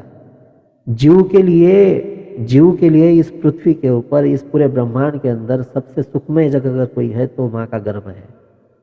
माँ के गर्भ के अंदर जितना आनंद हो सकता है ना, उस विश्व के अंदर कहीं पे भी नहीं हो सकता जी। स्वर्ग से सुंदर अगर कोई जगह है तो माँ का गर्भ है। तो यहाँ पे बच्चा सबसे अधिक आनंदित रह सकता है।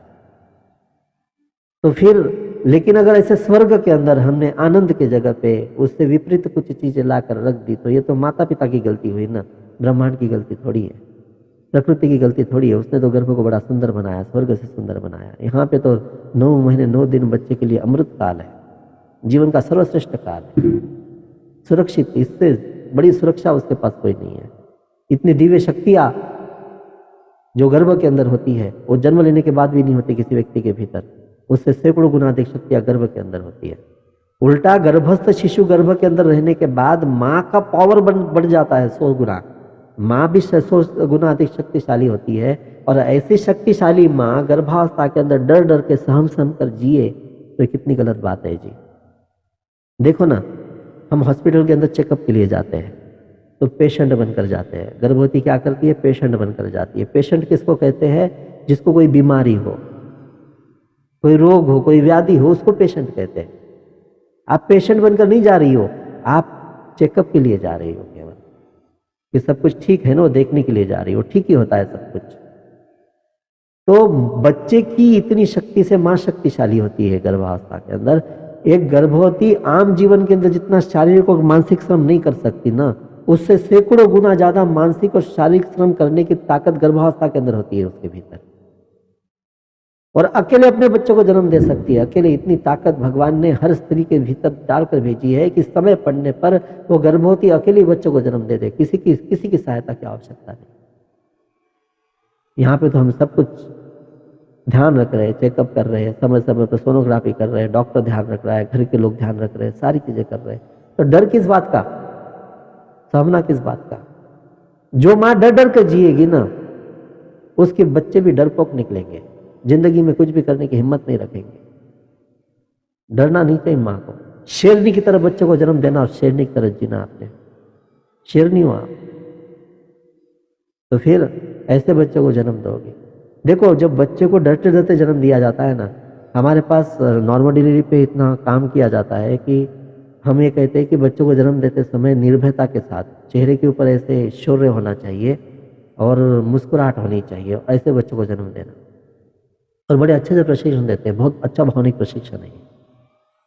और ये भावनिक प्रशिक्षण देने वाला व्यक्ति बहुत मतलब भावनिक भी होना चाहिए, धार्मिक भी होना चाहिए, आध्यात्मिक भी होना चाहिए। ये इस तरह की डिलीवरी का प्रशिक्षण कोई डॉक्टर नहीं दे सकता या कोई ट्रेनर नहीं दे सकता जो कॉर्पोरेट सेक्टर से उठकर आ जाए और गर्भ संस्कार करते बैठे, तो ना, वो नहीं कर सकता। गर्भ संस्कार एक आध्यात्मिक धार्मिक प्रक्रिया है, एक मनोवैज्ञानिक प्रक्रिया है। और जिस व्यक्ति ने स्वयं माँ के गर्भ के भीतर ये जिया हो, जिस व्यक्ति के भीतर माँ और पिता का कलेजा जागृत कर कर किसी स्त्री को, किसी बच्चे को संस्कार देने की ताकत हो, यही गर्भ संस्कार कर सकता है। बाकी लोग तो अगर गर्भ संस्कार करेंगे तो केवल पैसे कमाने के लिए इधर उधर की कॉपी कैट कर कर आपको बता देंगे हेल्दी बेबी को कैसे जन्म देना है, लेकिन उससे गर्भ संस्कार पूरा नहीं हो। मैं पिछले आधे घंटे से आपको बता रहा हूँ कि गर्भ संस्कार, और निश्चित रूप से ये इतना भी अगर आपने सुन लिया तो आपको जीवन, गर्भावस्था का जीवन जीने का दृष्टिकोण बदल जाता है। आप रोज सोचने लगती हो कि आज मैंने कुछ गलत तो नहीं किया, आज मेरे बच्चे को मैं क्या सही दूं। तो अलर्ट होना, अपने बच्चे के प्रति सचेत होना, यही गर्भ संस्कार की प्रक्रिया का प्रारंभ है। पहले तो कि माता पिता सदैव सचेत रहे, 9 महीने 9 दिन माता पिता क्या पूरा परिवार सचेत रहे कि गर्भस्थ शिशु के पास कोई गलत बात पहुंचे न पाए।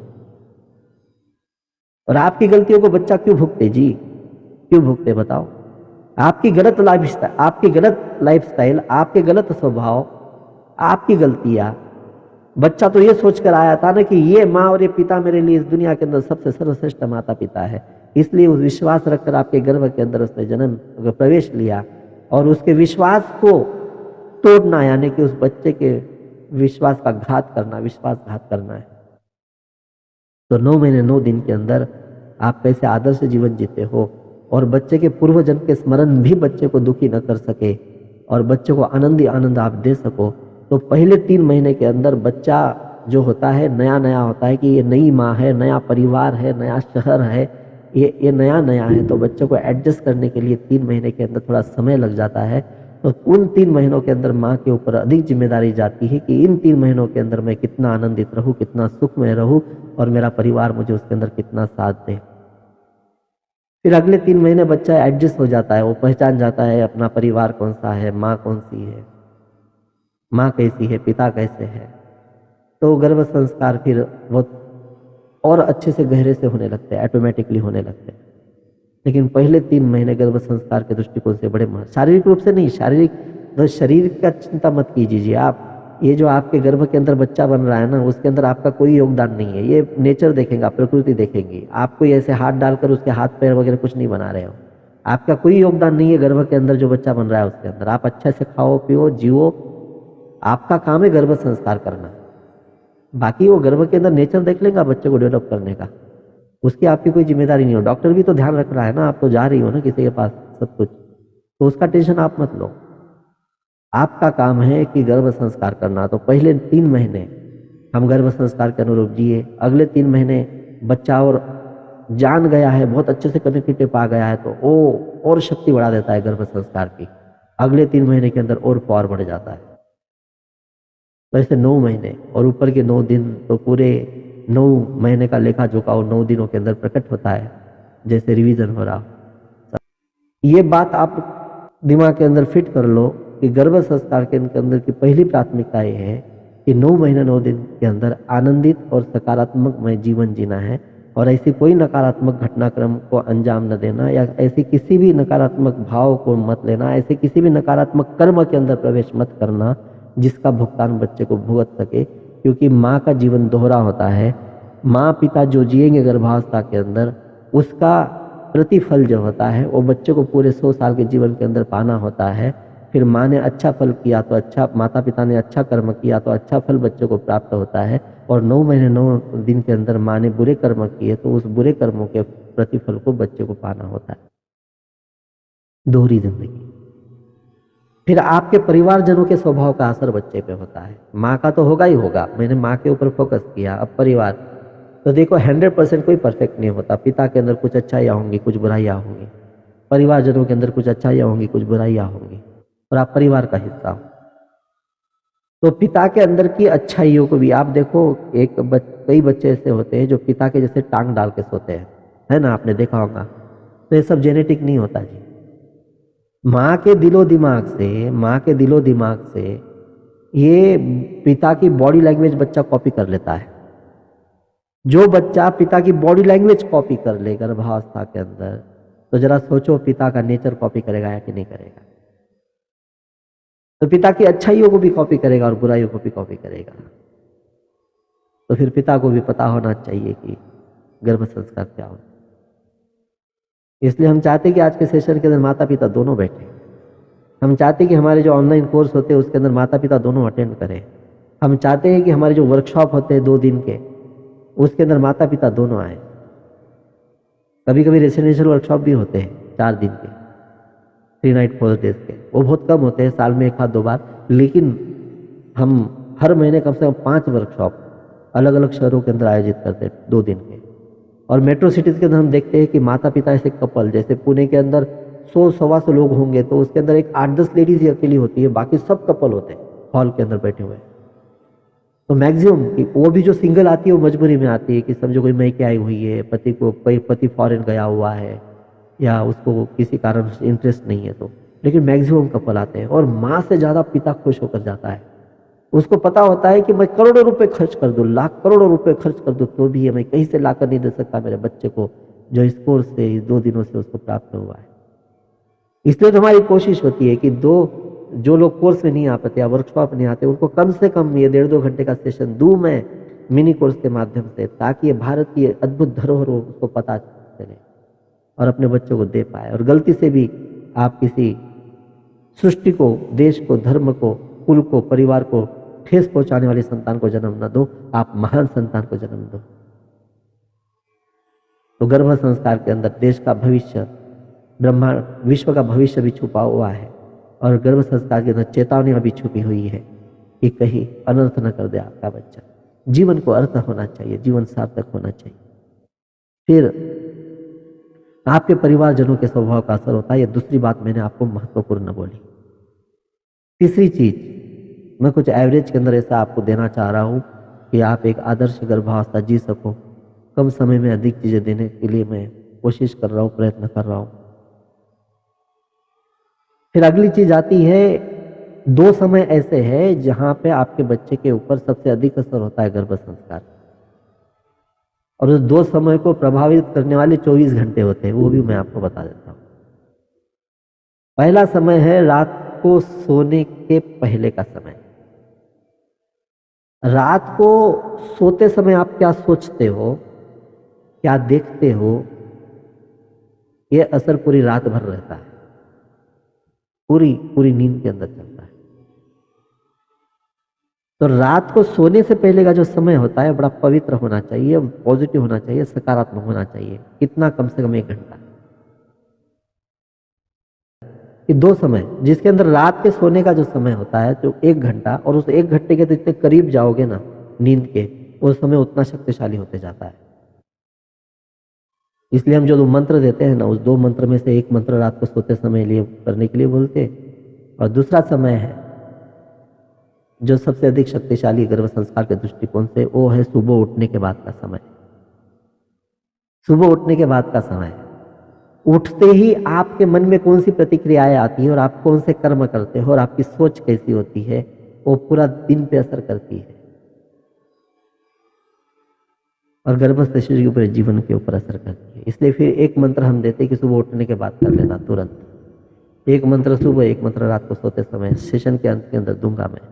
आपको मंत्र पता भी होंगे, लेकिन ऐसे किसी गुरु स्थान से, भगवान के साक्षी से मंत्र लेना और करना, उसमें अंतर होता है।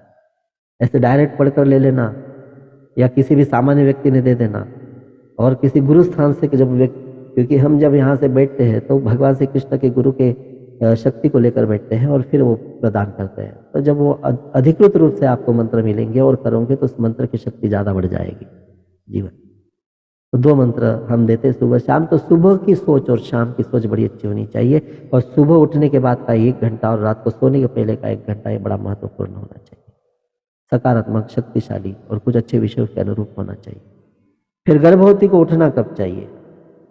तो एक ऐसा समय है जब ब्रह्म मुहूर्त से लेकर सूर्योदय तक का समय जो होता है ना, ब्रह्म मुहूर्त से लेकर सूर्योदय तक का समय, इस समय जो जागता है वो पाता है, जो सोता है वो खोता है।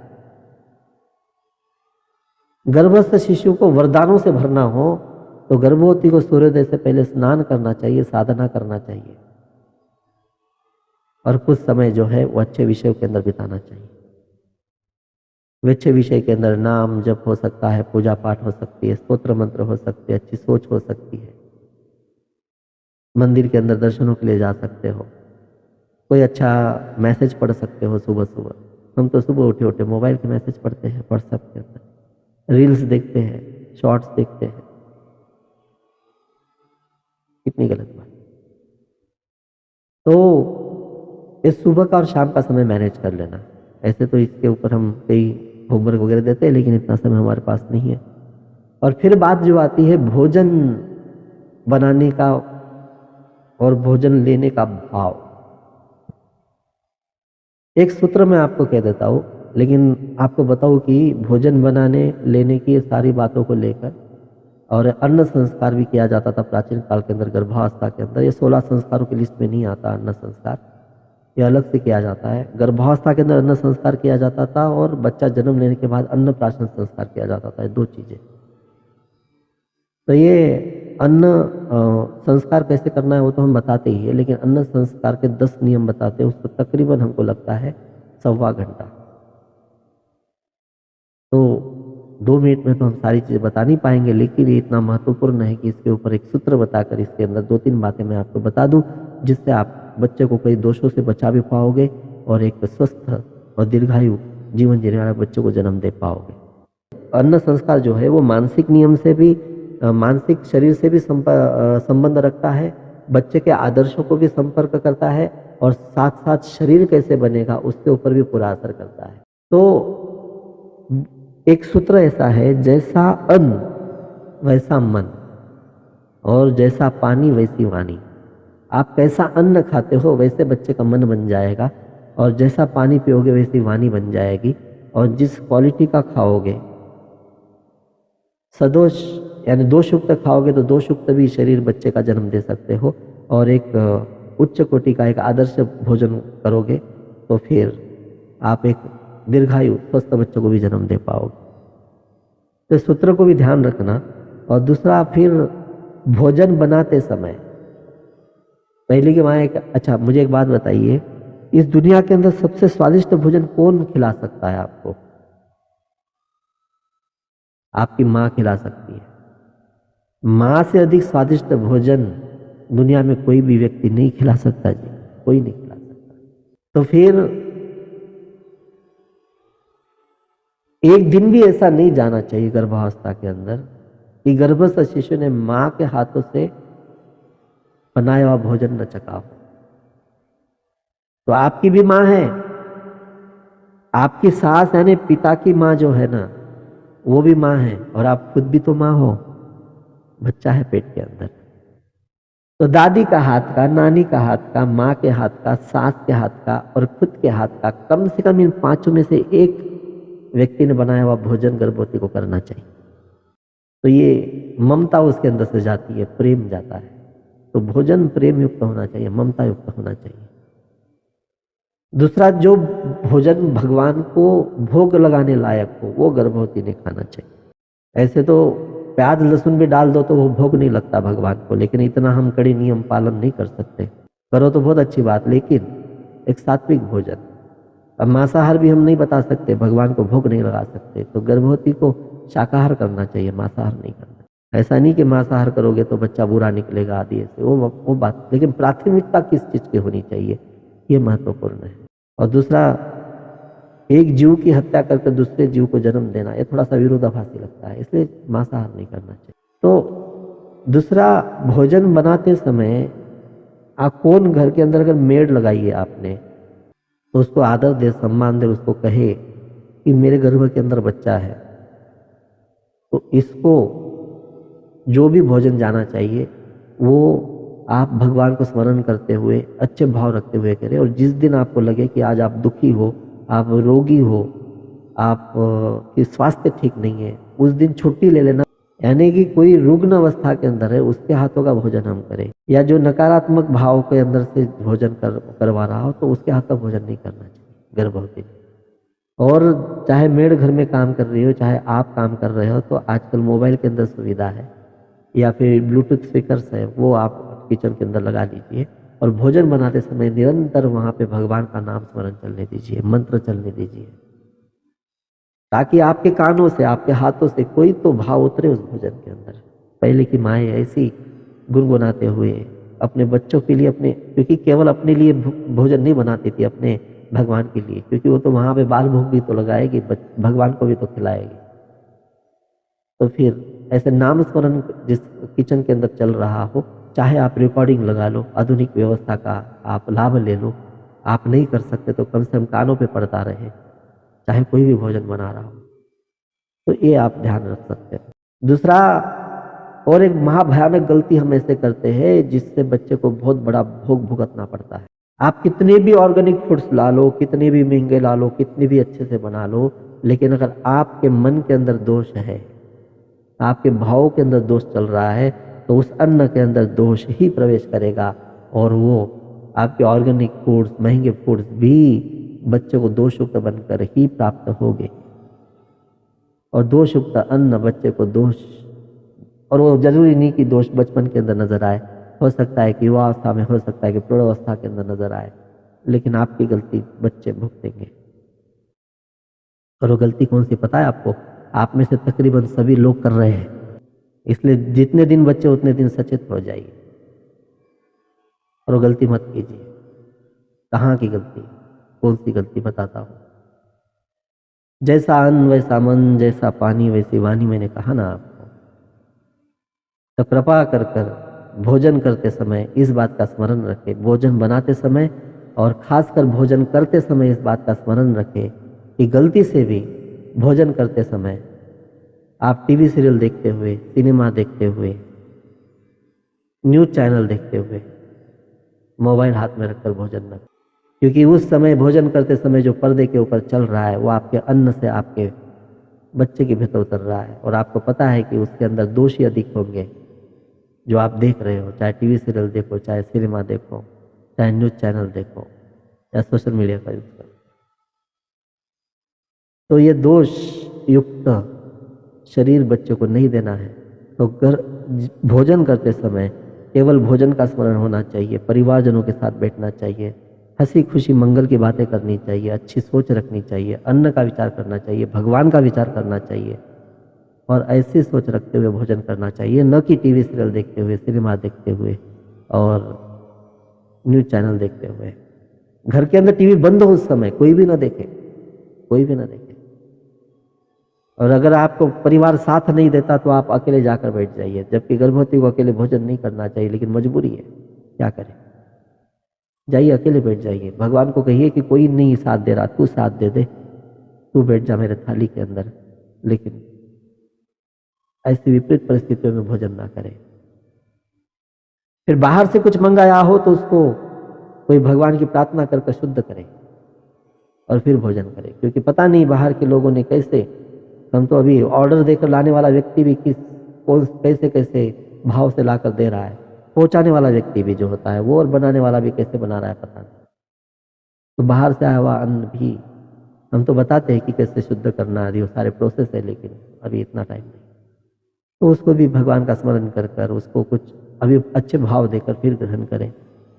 और आजकल कुछ ऐसे बच्चे जन्म ले रहे हैं, आपने देखा होगा कि जब तक उनको कुछ मोबाइल के ऊपर नाच गाना ना दिखा दे, कार्टून ना दिखा दे, तब तक वो भोजन नहीं करते, है ना? देखे होंगे ना बच्चे ऐसे। ये सब आपके गर्भावस्था के अंदर की हुई गलतियों का नतीजा है, क्योंकि माँ ने कभी टीवी देखे बगैर तो भोजन किया ही नहीं। कहती कि मुझे टाइम ही नहीं है दूसरा, मुझे तो यही टाइम मिलता है, भोजन करते समय मैं देखती हूँ। अरे तुझे पता नहीं कि तू कितना बड़ा अपराध कर रही है बच्चे की जिंदगी के अंदर। देखिए, टीवी देखते हुए जो परिवार भोजन करता है, ऐसे भी उसके घर के अंदर रोग व्याधियां घर कर कर रहती है, लेकिन यहां तो बच्चे की जिंदगी का सवाल है। और कहा गई वो माए जो बच्चे को एक काऊस, एक माऊस, एक चूस, एक काऊस, एक चूस, एक माऊस, एक आईस, एक बाबास, एक रामास, एक श्यामास, ऐसे करते करते एक एक निवाला खिलाती थी। ये मराठी वर्ड है जो मैं बता रहा हूं। यानी कि माँ अपने बच्चे को पशु पक्षियों से लेकर, परिवारजनों से लेकर भगवान को जोड़ देती थी, प्रकृति को जोड़ देती थी और एक एक निवाला खिलाती थी। और कहाँ आज बच्चे जो है नाच गाना देखकर और कार्टून देखकर भोजन कर रहे हैं। ये दुर्भाग्य है आपके बच्चों का। दुर्भाग्यशाली बच्चे हैं जिसके घर के अंदर ऐसे बच्चे हैं, उनके ऊपर ये नौबत आ जाए ना, तो कृपा कर कर सोशल मीडिया को भोजन के समय यूज मत कीजिए। हम अपने आप को प्रधानमंत्री समझते हैं, कुछ लोगों को ऐसे लगता है कि अगर मैंने भोजन करते समय मैसेज चेक नहीं किया या किसी का कॉल अटेंड नहीं किया तो देश बर्बाद हो जाएगा, ऐसे लगता है हमको, जबकि किसी का कुछ नहीं बिगड़ता। तो वो समय है भोजन का, मैं मोबाइल को हाथ नहीं लगाऊंगी, हम टीवी नहीं देखेंगे, चाहे कुछ भी हो जाए, कितनी भी रिंग बज जाए, कुछ भी कर ले, हम मोबाइल को नहीं छुएंगे। भोजन यानी भोजन ही, दूसरा काम नहीं करेंगे। 100% जब आप भोजन को दोगे तो आपका 100% बच्चे का शरीर स्वस्थ रहेगा। ऐसे तो बहुत सारे नियम है, लेकिन इतना टाइम हमारे पास है नहीं। फिर बात आती है गर्भ संवाद और गर्भ ध्यान की। तो हमको पता है कि बच्चे से बातचीत करनी चाहिए। अब गर्भ ध्यान पे तो प्रकाश नहीं डाल पाऊंगा, आपको लंबा विषय है, लेकिन गर्भ संवाद के ऊपर ही हम 1 घंटा बिता देते हैं। तो गर्भ संस्कार के प्रकार है, 2 प्रकार है, एक डायरेक्टली, दूसरा इनडायरेक्टली। डायरेक्टली तो कई लोगों को पता ही नहीं होता कि कैसे करने चाहिए, लेकिन इनडायरेक्टली के अंदर न पता होते हुए भी बच्चे से बहुत सारे संवाद हो जाते हैं। ऐसे भी संवाद हो जाते हैं जो नहीं होने चाहिए और ऐसे भी हो जाते हैं जो होना चाहिए। तो ऐसा नहीं कि सब कुछ गलत ही हो रहा है आपके जीवन के अंदर, क्योंकि आप एक अच्छी जिंदगी जी रहे हो, एक अच्छे परिवार से हो, तो बच्चों को अच्छा मिल ही रहा है। लेकिन चेतावनियां भी तो जो गलत हो रहा है उसके ऊपर भी तो प्रकाश होना चाहिए। आपकी कोशिश रहेगी ना बाद में मैं मेरे बच्चों को अच्छे से अच्छे स्कूल के अंदर भेजूं, तो आप ऐसे जिला परिषद शाला के अंदर तो नहीं भेजोगे, क्योंकि आपके दिमाग के अंदर वो बहुत वहाँ का एजुकेशन इतना अच्छा नहीं लगेगा आपको। तो फिर गर्भावस्था के अंदर ये सोच क्यों नहीं है कि आम गर्भावस्था क्यों जियो, थोड़ा सा प्रशिक्षण लूँ। जैसे बच्चों को ट्यूशन लगाया जाता है अच्छे एजुकेशन के लिए, तो क्या गर्भावस्था के अंदर आपका फर्ज नहीं है कि मेरे बच्चे के लिए कुछ अच्छा सीख लूँ, कुछ अच्छा दे दूँ, कुछ अच्छा सोच लूँ? इसलिए गर्भ संस्कार का प्रशिक्षण बहुत जरूरी है। हम तो ऐसे वो जो गर्भ संस्कार हमने स्टार्टिंग के अंदर आपको बताए थे ना, उसमें का 70% पार्ट तो आपको रिपीट ही नहीं करना होता। आपने एक बार कर लिया तो बच्चे के भाग्य के अंदर लिख दिया जाता है। अब दुनिया की कोई भी ताकत उसको मिटा नहीं सकती, हमने डिजाइन ही वैसे किया है उसको। लेकिन वो जो संस्कार जो डिजाइन किए गए ना, वो कोई ऐसे देख कर नहीं कर सकता, मतलब करवा नहीं सकता। उसको करने के लिए जान डालनी पड़ती है, उसके अंदर से ब्लेसिंग्स देनी पड़ती है, उसके अंदर से हीलिंग भी देनी पड़ती है करने वालों को। एक बार हमारे पास कोई नाम लिखवा दे ना कि मैं कोर्स कर रही हूँ या वर्कशॉप के अंदर आ रही हूँ, उसी क्षण से उनके पास ब्लेसिंग हीलिंग स्टार्ट हो जाती है, क्योंकि हमने वो पूरा सिस्टम बना के रखा हुआ है। कहा ना मैंने कि जो गर्भ संस्कार करने का काम जो है ना, वो कोई ऐसे ट्रेनर नहीं कर सकता, कोई सामान्य शिक्षक नहीं कर सकता, उसके लिए बहुत विशेष उपलब्धियाँ की आवश्यकता होती है। जैसे गर्भ संस्कार का मैं अपने आप में मैंने बहुत दिनों से बात नहीं कही, शायद 2-3 सालों से, लेकिन आज याद आ गई तो मैं कहता हूँ आपको। तो गर्भ संस्कार से मैंने गर्भ संस्कार कहाँ से सीखे? तो मैंने गर्भ संस्कार तो माँ के गर्भ से ही सीखे होंगे, तब जाकर ये काम कर पा रहा हूँ। तो 3 चीज़ें सही बताता हूँ मैं आपको। मैंने जब ये गर्भ संस्कार का कार्य शुरू किया था, तो माँ के गर्भावस्था की स्टडी की थी कि आपने क्या-क्या किया था बताओ तब। नानी को भी पूछा था क्या-क्या किया था बताओ तब। तो मैंने जिस दिन जन्म लिया ना, उसके 1 दिन पहले माँ ने बीए फाइनल का पेपर दिया था। बीए फाइनल का पेपर दिया था, एग्ज़ाम दी थी। 8 तारीख को उसने बीए फाइनल का पेपर दिया था और 9 तारीख को मेरा जन्म हुआ था।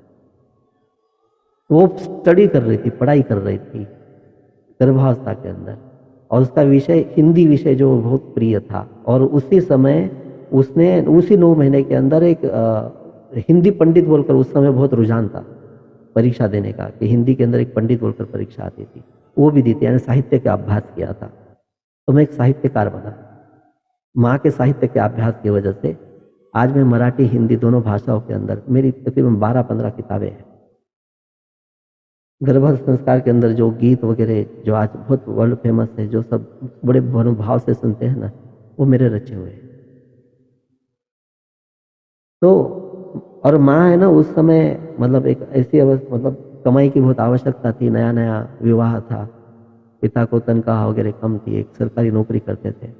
तो उस समय कुछ एक्स्ट्रा काम करूँ बोलकर माँ उस समय एक क्लॉथ पेंटिंग सिखाती थी, क्लॉथ पेंटिंग के क्लासेस लेती थी। यानी उस समय वो क्लॉथ पेंटिंग बहुत चलती, क्योंकि इतना आज के जैसा रेडीमेड कुछ नहीं मिलता था इतना। तो मैं एक अच्छा चित्रकार बना। मैंने चित्रकार मेरे अपने पेंटिंग की एग्जीबिशन तक की है, और बहुत अच्छे चित्रकारों के अंदर गिना जाता था एक समय। तो मैं एक अच्छा चित्रकार बना। फिर है ना, माँ स्टेज के ऊपर जितने भी प्रोग्राम होते थे, तो स्टेज के ऊपर माँ पर उसका संचालन करती थी मेरी। और उसके पास एक ऐसी विशेष उपलब्धि थी कि जो कोई लेक्चर मतलब कोई जो अतिथि होता था वो लेक्चर दे देता था, तो माँ उस लेक्चर को काव्य के रूप में लिख कर शॉर्ट के अंदर उसको प्रस्तुत करती थी। और मैं एक अच्छा कवि बना, एक अच्छा वक्ता बना। तो ये माँ की क्वालिटीज मेरे भीतर आई, और एक कवि मन का हृदय ही सच्चे मन से गर्भ संस्कार कर सकता है। और उस समय मेरे नाना जी इतने, क्योंकि हम पर अगर धार्मिक संस्कार हुए तो नाना जी के अंदर, नाना जी का बहुत बड़ा रोल होता है था मेरे जीवन में, क्योंकि हमारी ननिहाल वगैरह और सब एक ही शहर के अंदर थे हम। तो उस समय जो नाना जी ने वो माँ के पास से भगवद गीता आदि सारी चीज़ें करवाई, तो मैं आज एक स्पिरिचुअल लाइफ जी रहा हूँ। वो मेरे माँ के आध्यात्मिक सफ़र के कारण जो उसने गर्भावस्था के अंदर किया। मैं खुद एक गर्भ संस्कार का एक आपके सामने सैंपल हूँ। तो गर्भावस्था के अंदर आप जो जो करते हो उसमें कि मैंने तो मल्टीपल, कैसे इसके अंदर मैंने 2-3 चीज़ें ला ली। अच्छा वक्ता भी बना, लेखक भी बना, चित्रकार भी बना। तो एक तरह से पूरा जीवन भी मेरा देखा जाए तो स्कूल से कॉलेज से लेकर मैंने लोकप्रियता ही हासिल की। और वो एक बहुत बिल्कुल एक नायक की तरह जो जीवन होता है ना, एक जो आप 3 घंटे के पर्दे के ऊपर देखते हो, वैसा जीवन मुझे प्राप्त हुआ। वो केवल गर्भ संस्कार के कारण प्राप्त हुआ। मैंने वो सारी चीज़ें की, प्रस्तुत की, और जब अच्छा कार्य करते तो लोगों के पास से बहुत, अभी भी मैं आपको बोल रहा हूँ तो आप सुन रहे हो इतनी देर से, आपको अच्छा लग रहा है, क्योंकि आपके हृदय को छू पा रहा हूँ। और केवल आपके हृदय को नहीं छू रहा हूँ जी, आपके बच्चे के दिल को छू रहा हूँ मैं। वहां तक बात पहुंच रही मैं। तो जो गर्भ संवाद जो होते हैं ना, गर्भ संवाद की मैं बात कर रहा था। गर्भ ध्यान जाने अनजाने में हम कुछ करते हैं, लेकिन गर्भ ध्यान का अगर आपने विज्ञान समझ लिया और अगर आपने क्रिएट किए गर्भ ध्यान को वैज्ञानिक ढंग से, तो बच्चे का संपूर्ण जीवन उससे निश्चित होता ही होता है। लेकिन गर्भ संवाद ऐसी चीज है जो देवकी को भी देवकी को भी भगवान को जाकर करनी पड़ी थी, ब्रह्मा जी को, शिव जी को, फिर देवी देवतागणों को। तो हम तो मनुष्य हैं, तो यहाँ पे हमारे बच्चों को पता होना चाहिए कि उस क्यों आया है, किस लिए आया है, उसको क्या करना है। तो गर्भ संवाद जो मैंने कहे 2 प्रकार के होते हैं, डायरेक्टली, दूसरा इनडायरेक्टली। फिर डायरेक्टली के अंदर, इनडायरेक्टली के अंदर 4 प्रकार है, और डायरेक्टली के अंदर भी 2 प्रकार है। इतनी सारी चीज़ों पे हम प्रकाश नहीं डाल सकते, लेकिन बच्चा भेद नहीं कर सकता कि माँ सोच रही है क्या। बच्चा भेद नहीं कर सकता कि माँ सुन रही है। बच्चा भेद नहीं कर सकता कि माँ पढ़ रही है। बच्चों को केवल इतना पता है, माँ के अंतर्मन में आने वाली हर बात मेरे अंतर्मन के अंदर पहुंच रही है। यानी कि आप जाने अनजाने के अंदर जो भी सोचोगी, जो भी पढ़ोगी, जो भी सुनोगी, वो सब बच्चे के लिए गर्भ संवाद है। एक गहरा सूत्र मैंने आपको दे दिया। दूसरा, आप जानबूझकर बच्चे को क्या कहना, तो उसके अंदर फिर मैंने आपको इतने सारे प्रकार बताया, तो उस प्रकारों के ऊपर मुझे प्रकाश डालना पड़ेगा। तो इतना समय मेरे पास नहीं है। अगर सहयोग से, अगर आप अच्छा निर्णय लेकर, अगर आपके पास समय है कि आप 9 महीने के अंदर 18 घंटा निकाल सको या 2 दिन निकाल सको, तो आपको सारे विषयों का विस्तृत रूप से बच्चे को, और आपको ज्ञान भी मिलेगा और उनका संस्कार भी होंगे। लेकिन अभी मैं एक गर्भ संवाद आपको रेडीमेड रूप के अंदर करवाता हूँ। एक प्राणायाम भी मैं आपको करवाता हूँ और प्राणायाम के साथ फिर गर्भ संवाद करवाता हूँ। मैंने देखो, हमारा एक ऐप है अभिमन्यु गर्भ संस्कार नाम का, जो आप डाउनलोड कर सकते हो, फ्री ऐप है। गूगल प्ले स्टोर में जाइए, अभिमन्यु गर्भ संस्कार डालिए और वहाँ पे सैकड़ों, मतलब उस विषय के ऊपर पहले एक ही ऐप था हमारा, अब न जाने कितने ऐप आ गए। तो 50 जगहों पे भटकोगे तो अपने स्थान पे नहीं पहुँच पाओगे। अगर आपको ये अच्छा लगा है लेक्चर, तो आप अभिमन्यु गर्भ संस्कार का ऐप डाउनलोड कीजिए और उसके अंदर जो म्यूजिक सेक्शन के अंदर है, उसके अंदर गर्भ संवाद 1, गर्भ संवाद 3 लगातार 21 दिन सुन लीजिए और खुद तो करवाइए। जो भी गर्भवतियाँ मिलती है, इतनी सेवा कीजिए कि अरे वो अभिमन्यु गर्भ संस्कार का ऐप डाउनलोड कर ले, उसके अंदर ये फ्री है, उतना तो कर ले। तो इतनी सेवा तो कर सकते हो। वो जो 2 मंत्र मैं लास्ट में देने वाला हूँ, वो 2 मंत्र दिया करो गर्भवतियों को। चलते फिरते प्रचारक बनो गर्भ संस्कार के। आपका बच्चा अच्छा बनकर आ गया तो उसकी साथ देने वाली अच्छी संतानें भी दुनिया में आनी चाहिए। तो जो भी गर्भवती जीवन के अंदर मिले, उनको कहो ये अभिमन्यु गर्भ संस्कार का ऐप डाउनलोड कर ले, ये मैंने सुने हैं, मुझे अच्छे लगे, तू भी सुन ले। गर्भ संवाद 1, गर्भ संवाद 3, 2 नंबर का गर्भ संवाद कभी कभी सुनना। और उसके अंदर और एक चीज है, गर्भवती अंतर्मन की प्रार्थना, ये लगातार 21 दिन सुन लेना। लगातार 21 दिनों तक अगर किसी चीज को हमने मान लिया, जान लिया, स्वीकार कर लिया, रट लिया, जी लिया, तो एक गर्भ संस्कार का एक सिद्धांत है। गर्भ संस्कार का नहीं, मनोविज्ञान का सिद्धांत है, जो आम जीवन में सभी जगह पे लगता है। तो मैं गर्भ संस्कार में उसका उपयोग करता हूँ। तो आम जीवन में काम करता है मनोविज्ञान का सिद्धांत। तो लगातार 21 दिनों तक अगर किसी चीज को हम मान ले, जान ले, स्वीकार कर ले, रट ले, जी ले, तो हमारी आदत बन जाती है, जीवन शैली बन जाती है। और गर्भस्थ शिशु ने लगातार 21 दिन उस चीज को सुन लिया, तो वो अपने भाग्य के अंदर वो सारे संदेश लिखवा कर ही लेकर आता है। इसलिए गर्भ संवाद 1 और गर्भ संवाद 3 लगातार 21 दिन सुन लेना। रेडीमेड पैटर्न दिया, आपको कोई मेहनत करने की जरूरत नहीं, मैंने बना के दिए।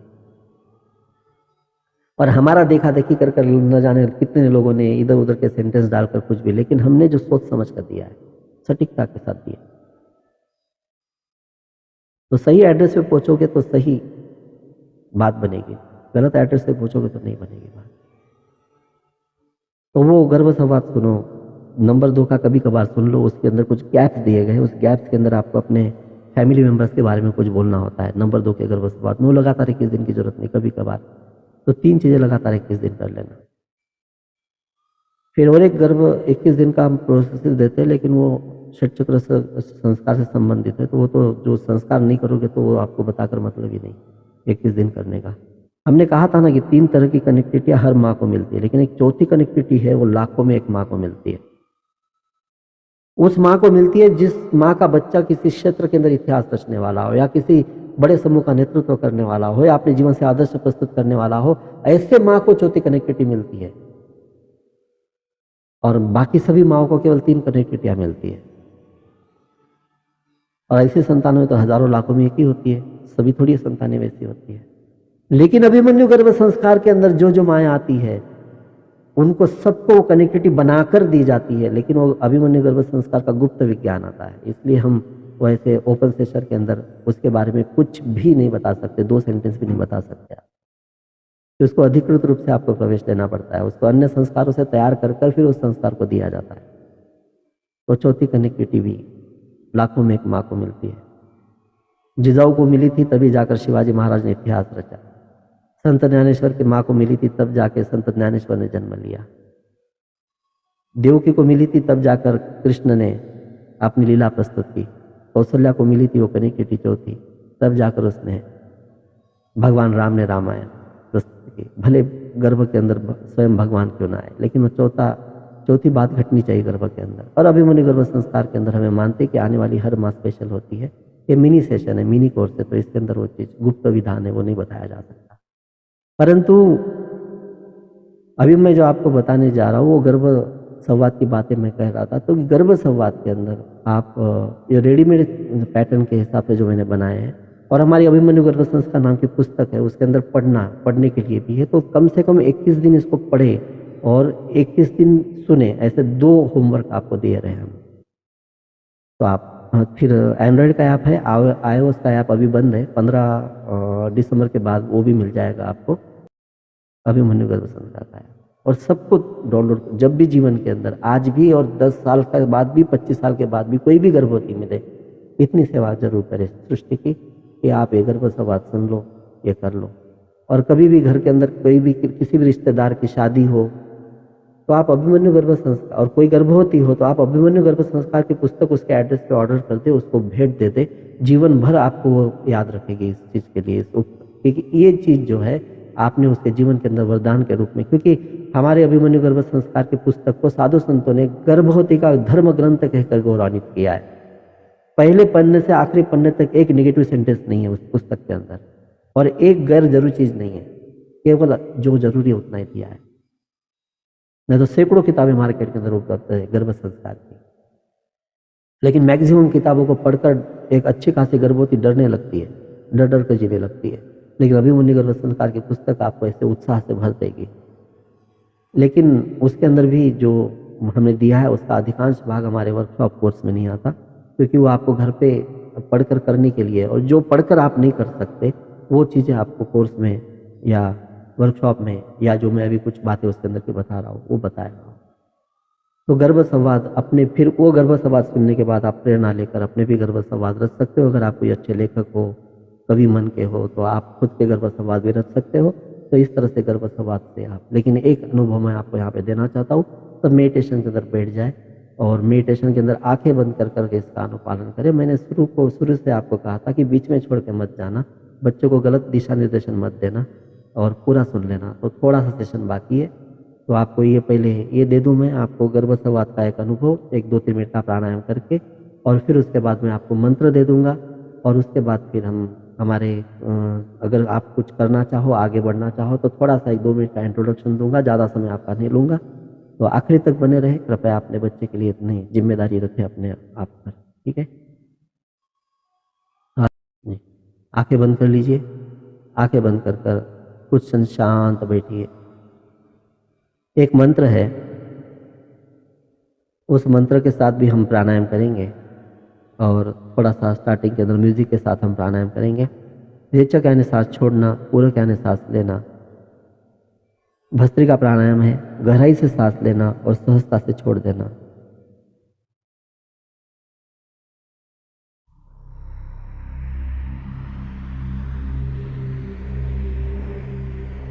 गहराई से सांस लो, पूरा सीना भर लो सांसों से और सहजता से छोड़ दो।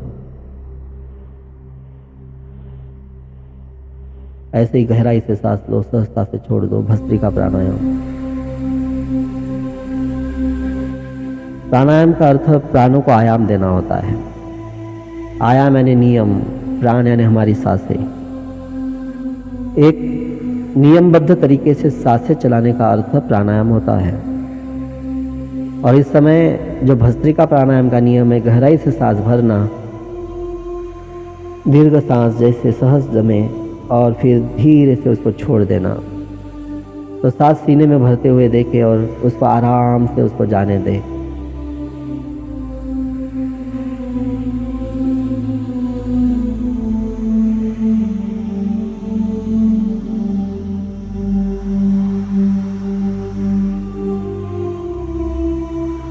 गहरी सांस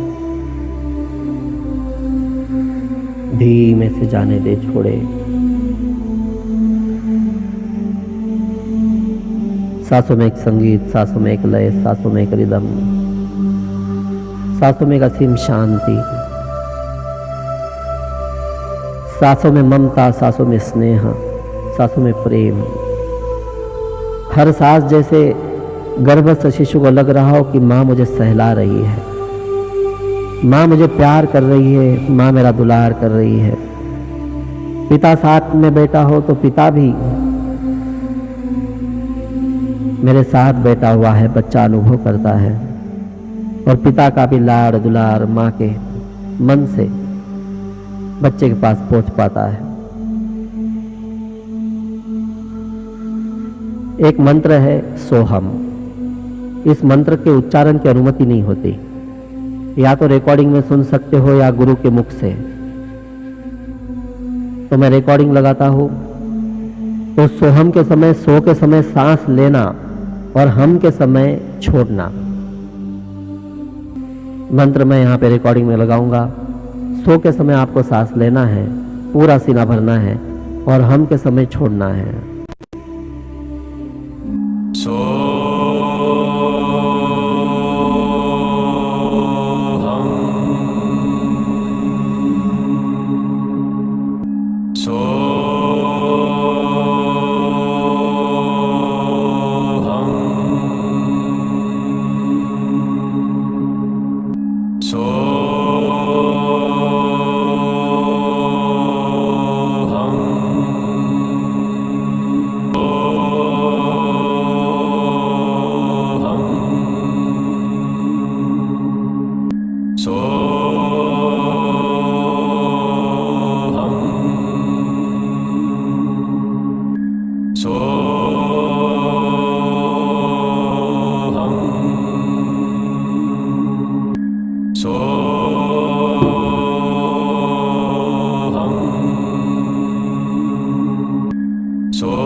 अपना एक हाथ गर्भ पे रखें, एक हाथ हृदय के पास अनाहत चक्र पे रखें।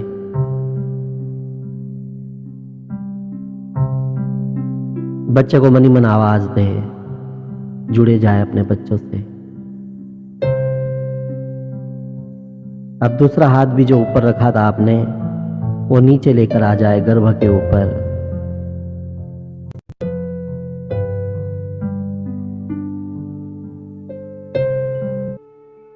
आप जो भी सुनोगे आपका बच्चा सुनेगा।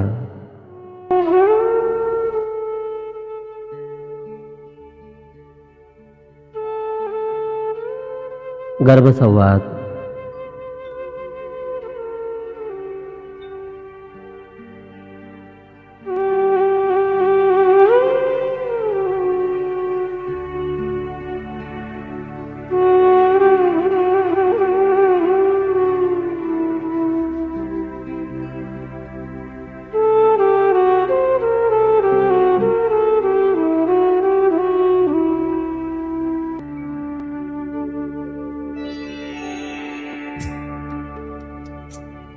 मेरे प्यारे शिशु, मेरे राजदुलार, मैं तुम्हारी माँ हूँ।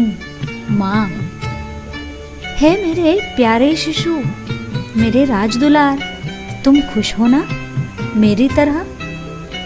तुम्हारे रूप में मुझे जैसे दिव्य संतान प्राप्त हो रही है, वैसे तुम भी तो पा चुके हो अपनी माँ को मेरे रूप में। कुछ ही समय की बात है, तुम देख पाओगे मुझे अपनी नन्ही सी प्यारी आंखों से, छू पाओगे अपने कोमल मुलायम हाथों से। पर अभी भी तुम मेरे भीतर ही हो, पूरी तरह से स्वस्थ, निर्भय, सदा आनंदित। मेरी तरह तेरे पिता भी आतुर है तुझे देखने के लिए। मेरा एवं तेरे पिता का आशीष सदा तेरे साथ है। निर्भय रहना। मेरा ईश्वर जो तुम्हारा भी आद्य पिता है, उसका आशीर्वाद एवं सुरक्षा चक्र भी तुम्हारे साथ है। ईश्वर के अनेक रूप है, चरित्र है, लीलाएं हैं। वह हर रूप में प्रतिक्षण हम दोनों की निगरानी कर रहा है। जिस धर्म में तुम्हारा आगमन हो रहा है, वह विश्व का सर्वश्रेष्ठ धर्म है। यह पृथ्वी स्नेह रखने वाले, सदा सत्कार्य करने वाले, ईश्वर में आस्था रखने वाले अच्छे लोगों से भरी हुई है।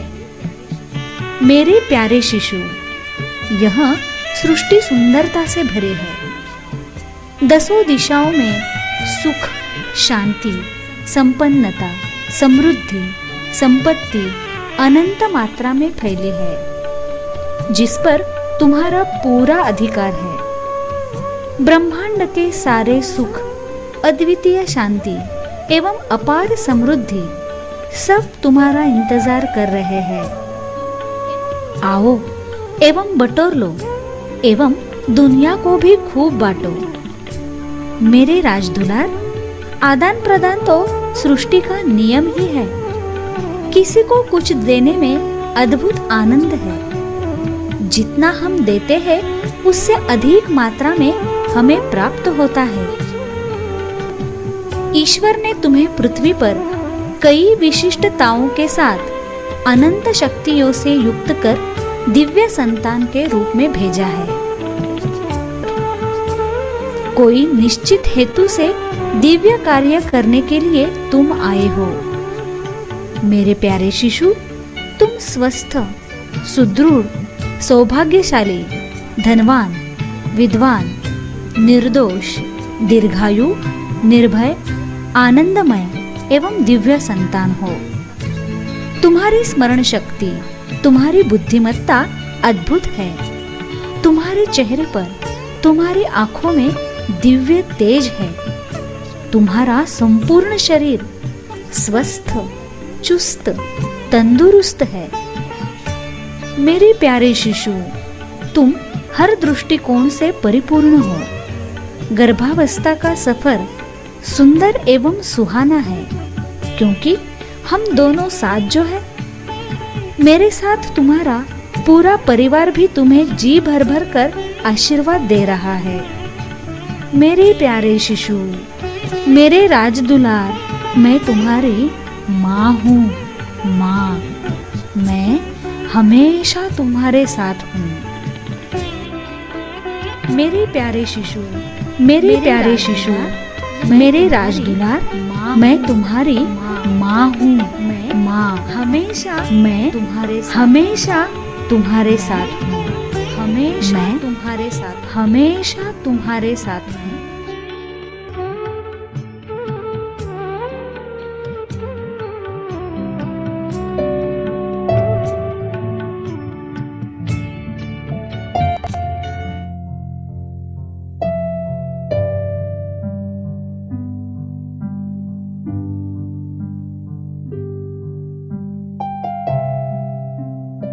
सुंदर। 3 बार गर्भ को सहलाए, 3 बार ब्लेस करें, आशीर्वाद दें, मुस्कुराए, चेहरे पे मुस्कुराहट लाए, हाथों का घर्षण करें, चेहरे पे घुमाएं, आंखों पे घुमाएं। सुंदर आंखों से बच्चे को सुंदर जीवन का आशीर्वाद देते हुए धीरे से अपनी आंखें खोले।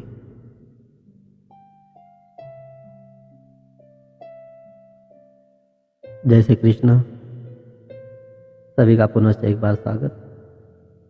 आपको वापस बता दूं, 9 प्रकार के संस्कार हम वर्कशॉप में या कोर्स में करते हैं। मातृ पितृ संस्कार, षटचक्र संस्कार, मंगलम संस्कार, समृद्धि संस्कार, अन्न संस्कार, कला सृजन संस्कार, पंचतत्व संस्कार, धर्म संस्कार, विद्या संस्कार, म्यूजिक थेरेपी का आदि उपयोग लिया जाता है। इसके अलावा पुष्पन संस्कार की जानकारी आपको किताब में दी गई है, जो दूसरे महीने में 2.5 महीने के पहले किया जाता है। और सिमुतनयन संस्कार के सारे उद्देश्य जो है इस 9 संस्कारों में आने से उसको अलग से करने के लिए नहीं कहा जाता। फिर गर्भसंवाद गर्भ ध्यान का प्रशिक्षण, प्रैक्टिकल्स वगैरह, प्राणायाम, ध्यान, मेडिटेशन, जनरल एक्सरसाइज का प्रैक्टिकल, सामान्य व्यायाम, जनरल एक्सरसाइज, तनाव भय मुक्ति पे काम किया जाता है, आनुवांशिकता शुद्धि पे काम किया जाता है। नॉर्मल डिलीवरी के ऊपर हमारा स्पेशलाइजेशन है, रिलैक्सेशन, बेबी माइंड डेवलपमेंट। फिर एक व्हाट्सएप ग्रुप होता है मदर्स का, उसके अंदर से सपोर्ट दिया जाता है। अभी गर्भावस्था के अंदर दिया जाता है गर्भावस्था से संबंधित, और बाद में एक पेरेंटिंग ग्रुप भी आपको मिलता है जो सोशल एक्टिविटी है, जो आपको बच्चे को वहाँ पे भी सपोर्ट प्राप्त होता है बाद में। तो ये सारी चीज़ें करने के बाद आज भी हमने जो भी नॉलेज पाया उससे भी बहुत कुछ होने वाला है। तो उसके अंदर attractive, spiritual, artistic, brilliant, intelligent, talented, strong, healthy, wealthy, devotional, social, sensitive, grasping power गजब का, impressive, powerful, dynamic, religious, victorious, ऐसी संतान आपको प्राप्त होती है।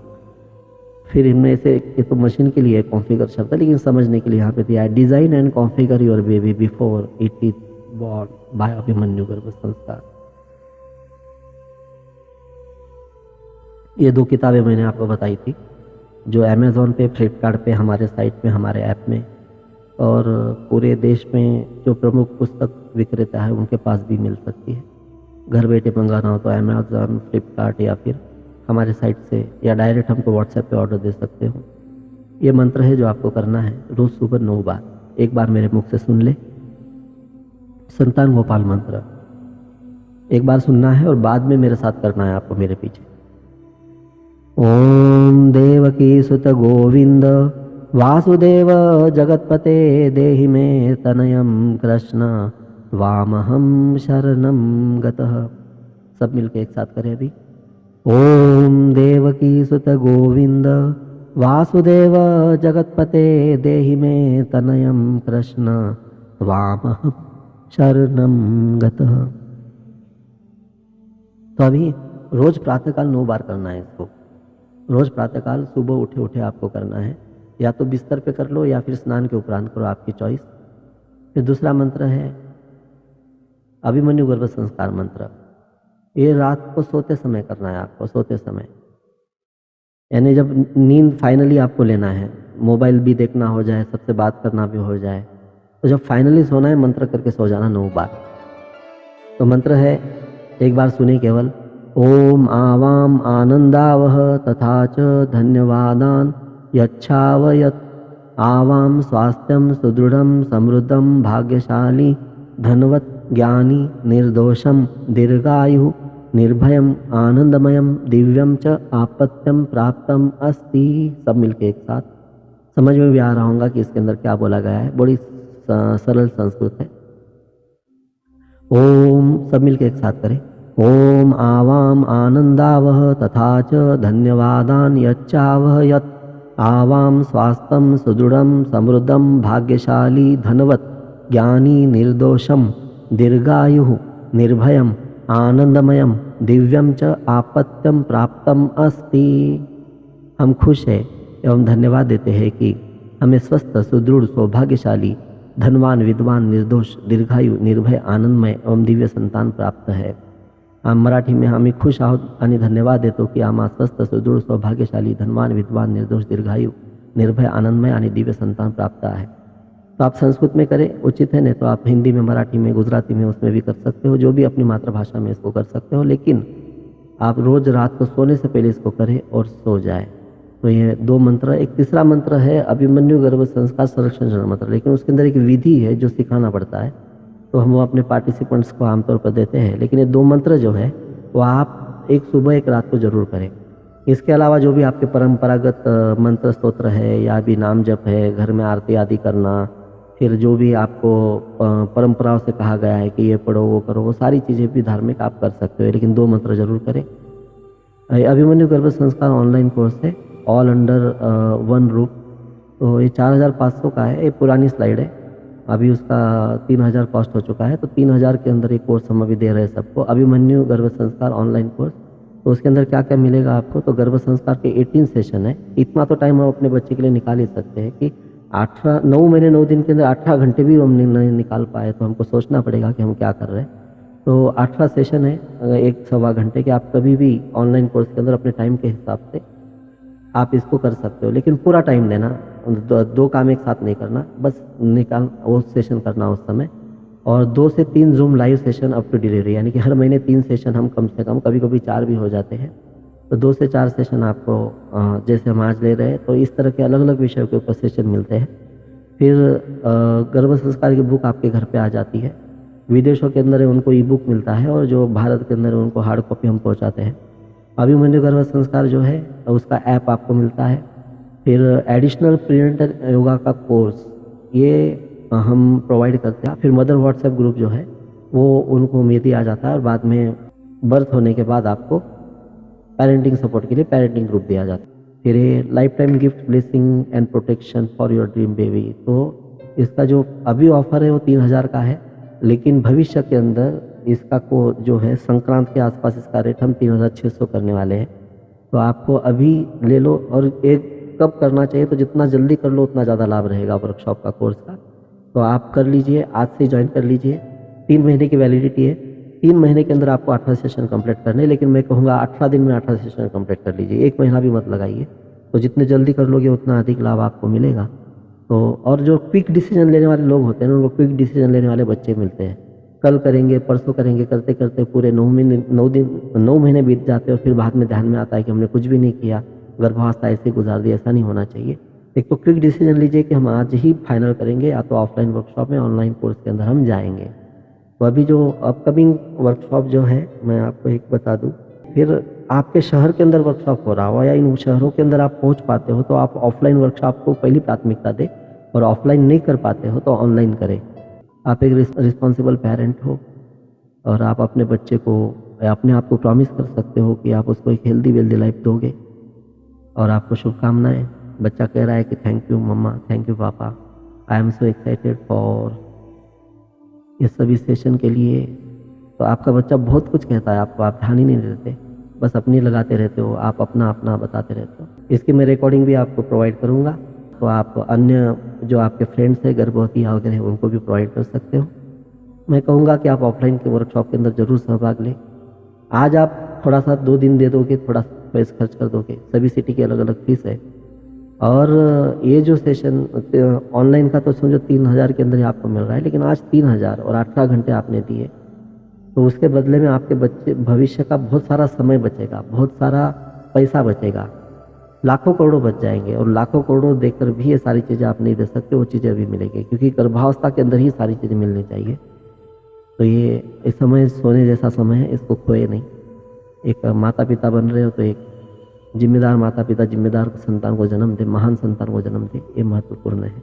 इतने सारे संस्कार, इतने सारे प्रोसेस, ये तो टाइटल दी है। ऐसी कई चीज़ें हैं जिसको हम टाइटल नहीं दे सकते, कोई नाम नहीं दे सकते, वो भी सब आपको वर्कशॉप में, कोर्स में मिलती है। तो हम तो सभी को पुनः एक बार धन्यवाद। मेरे पास तो भीड़ लगी रहती है, मेरे वर्कशॉप, सारे वर्कशॉप सिटी के फुल। कई वर्कशॉप हमको 4 दिन पहले, 8 दिन पहले क्लोज करने पड़ते हैं कि अब जगह नहीं है, अब नहीं मिलेगा आपको एडमिशन। इतना फुल रिस्पांस रहता है।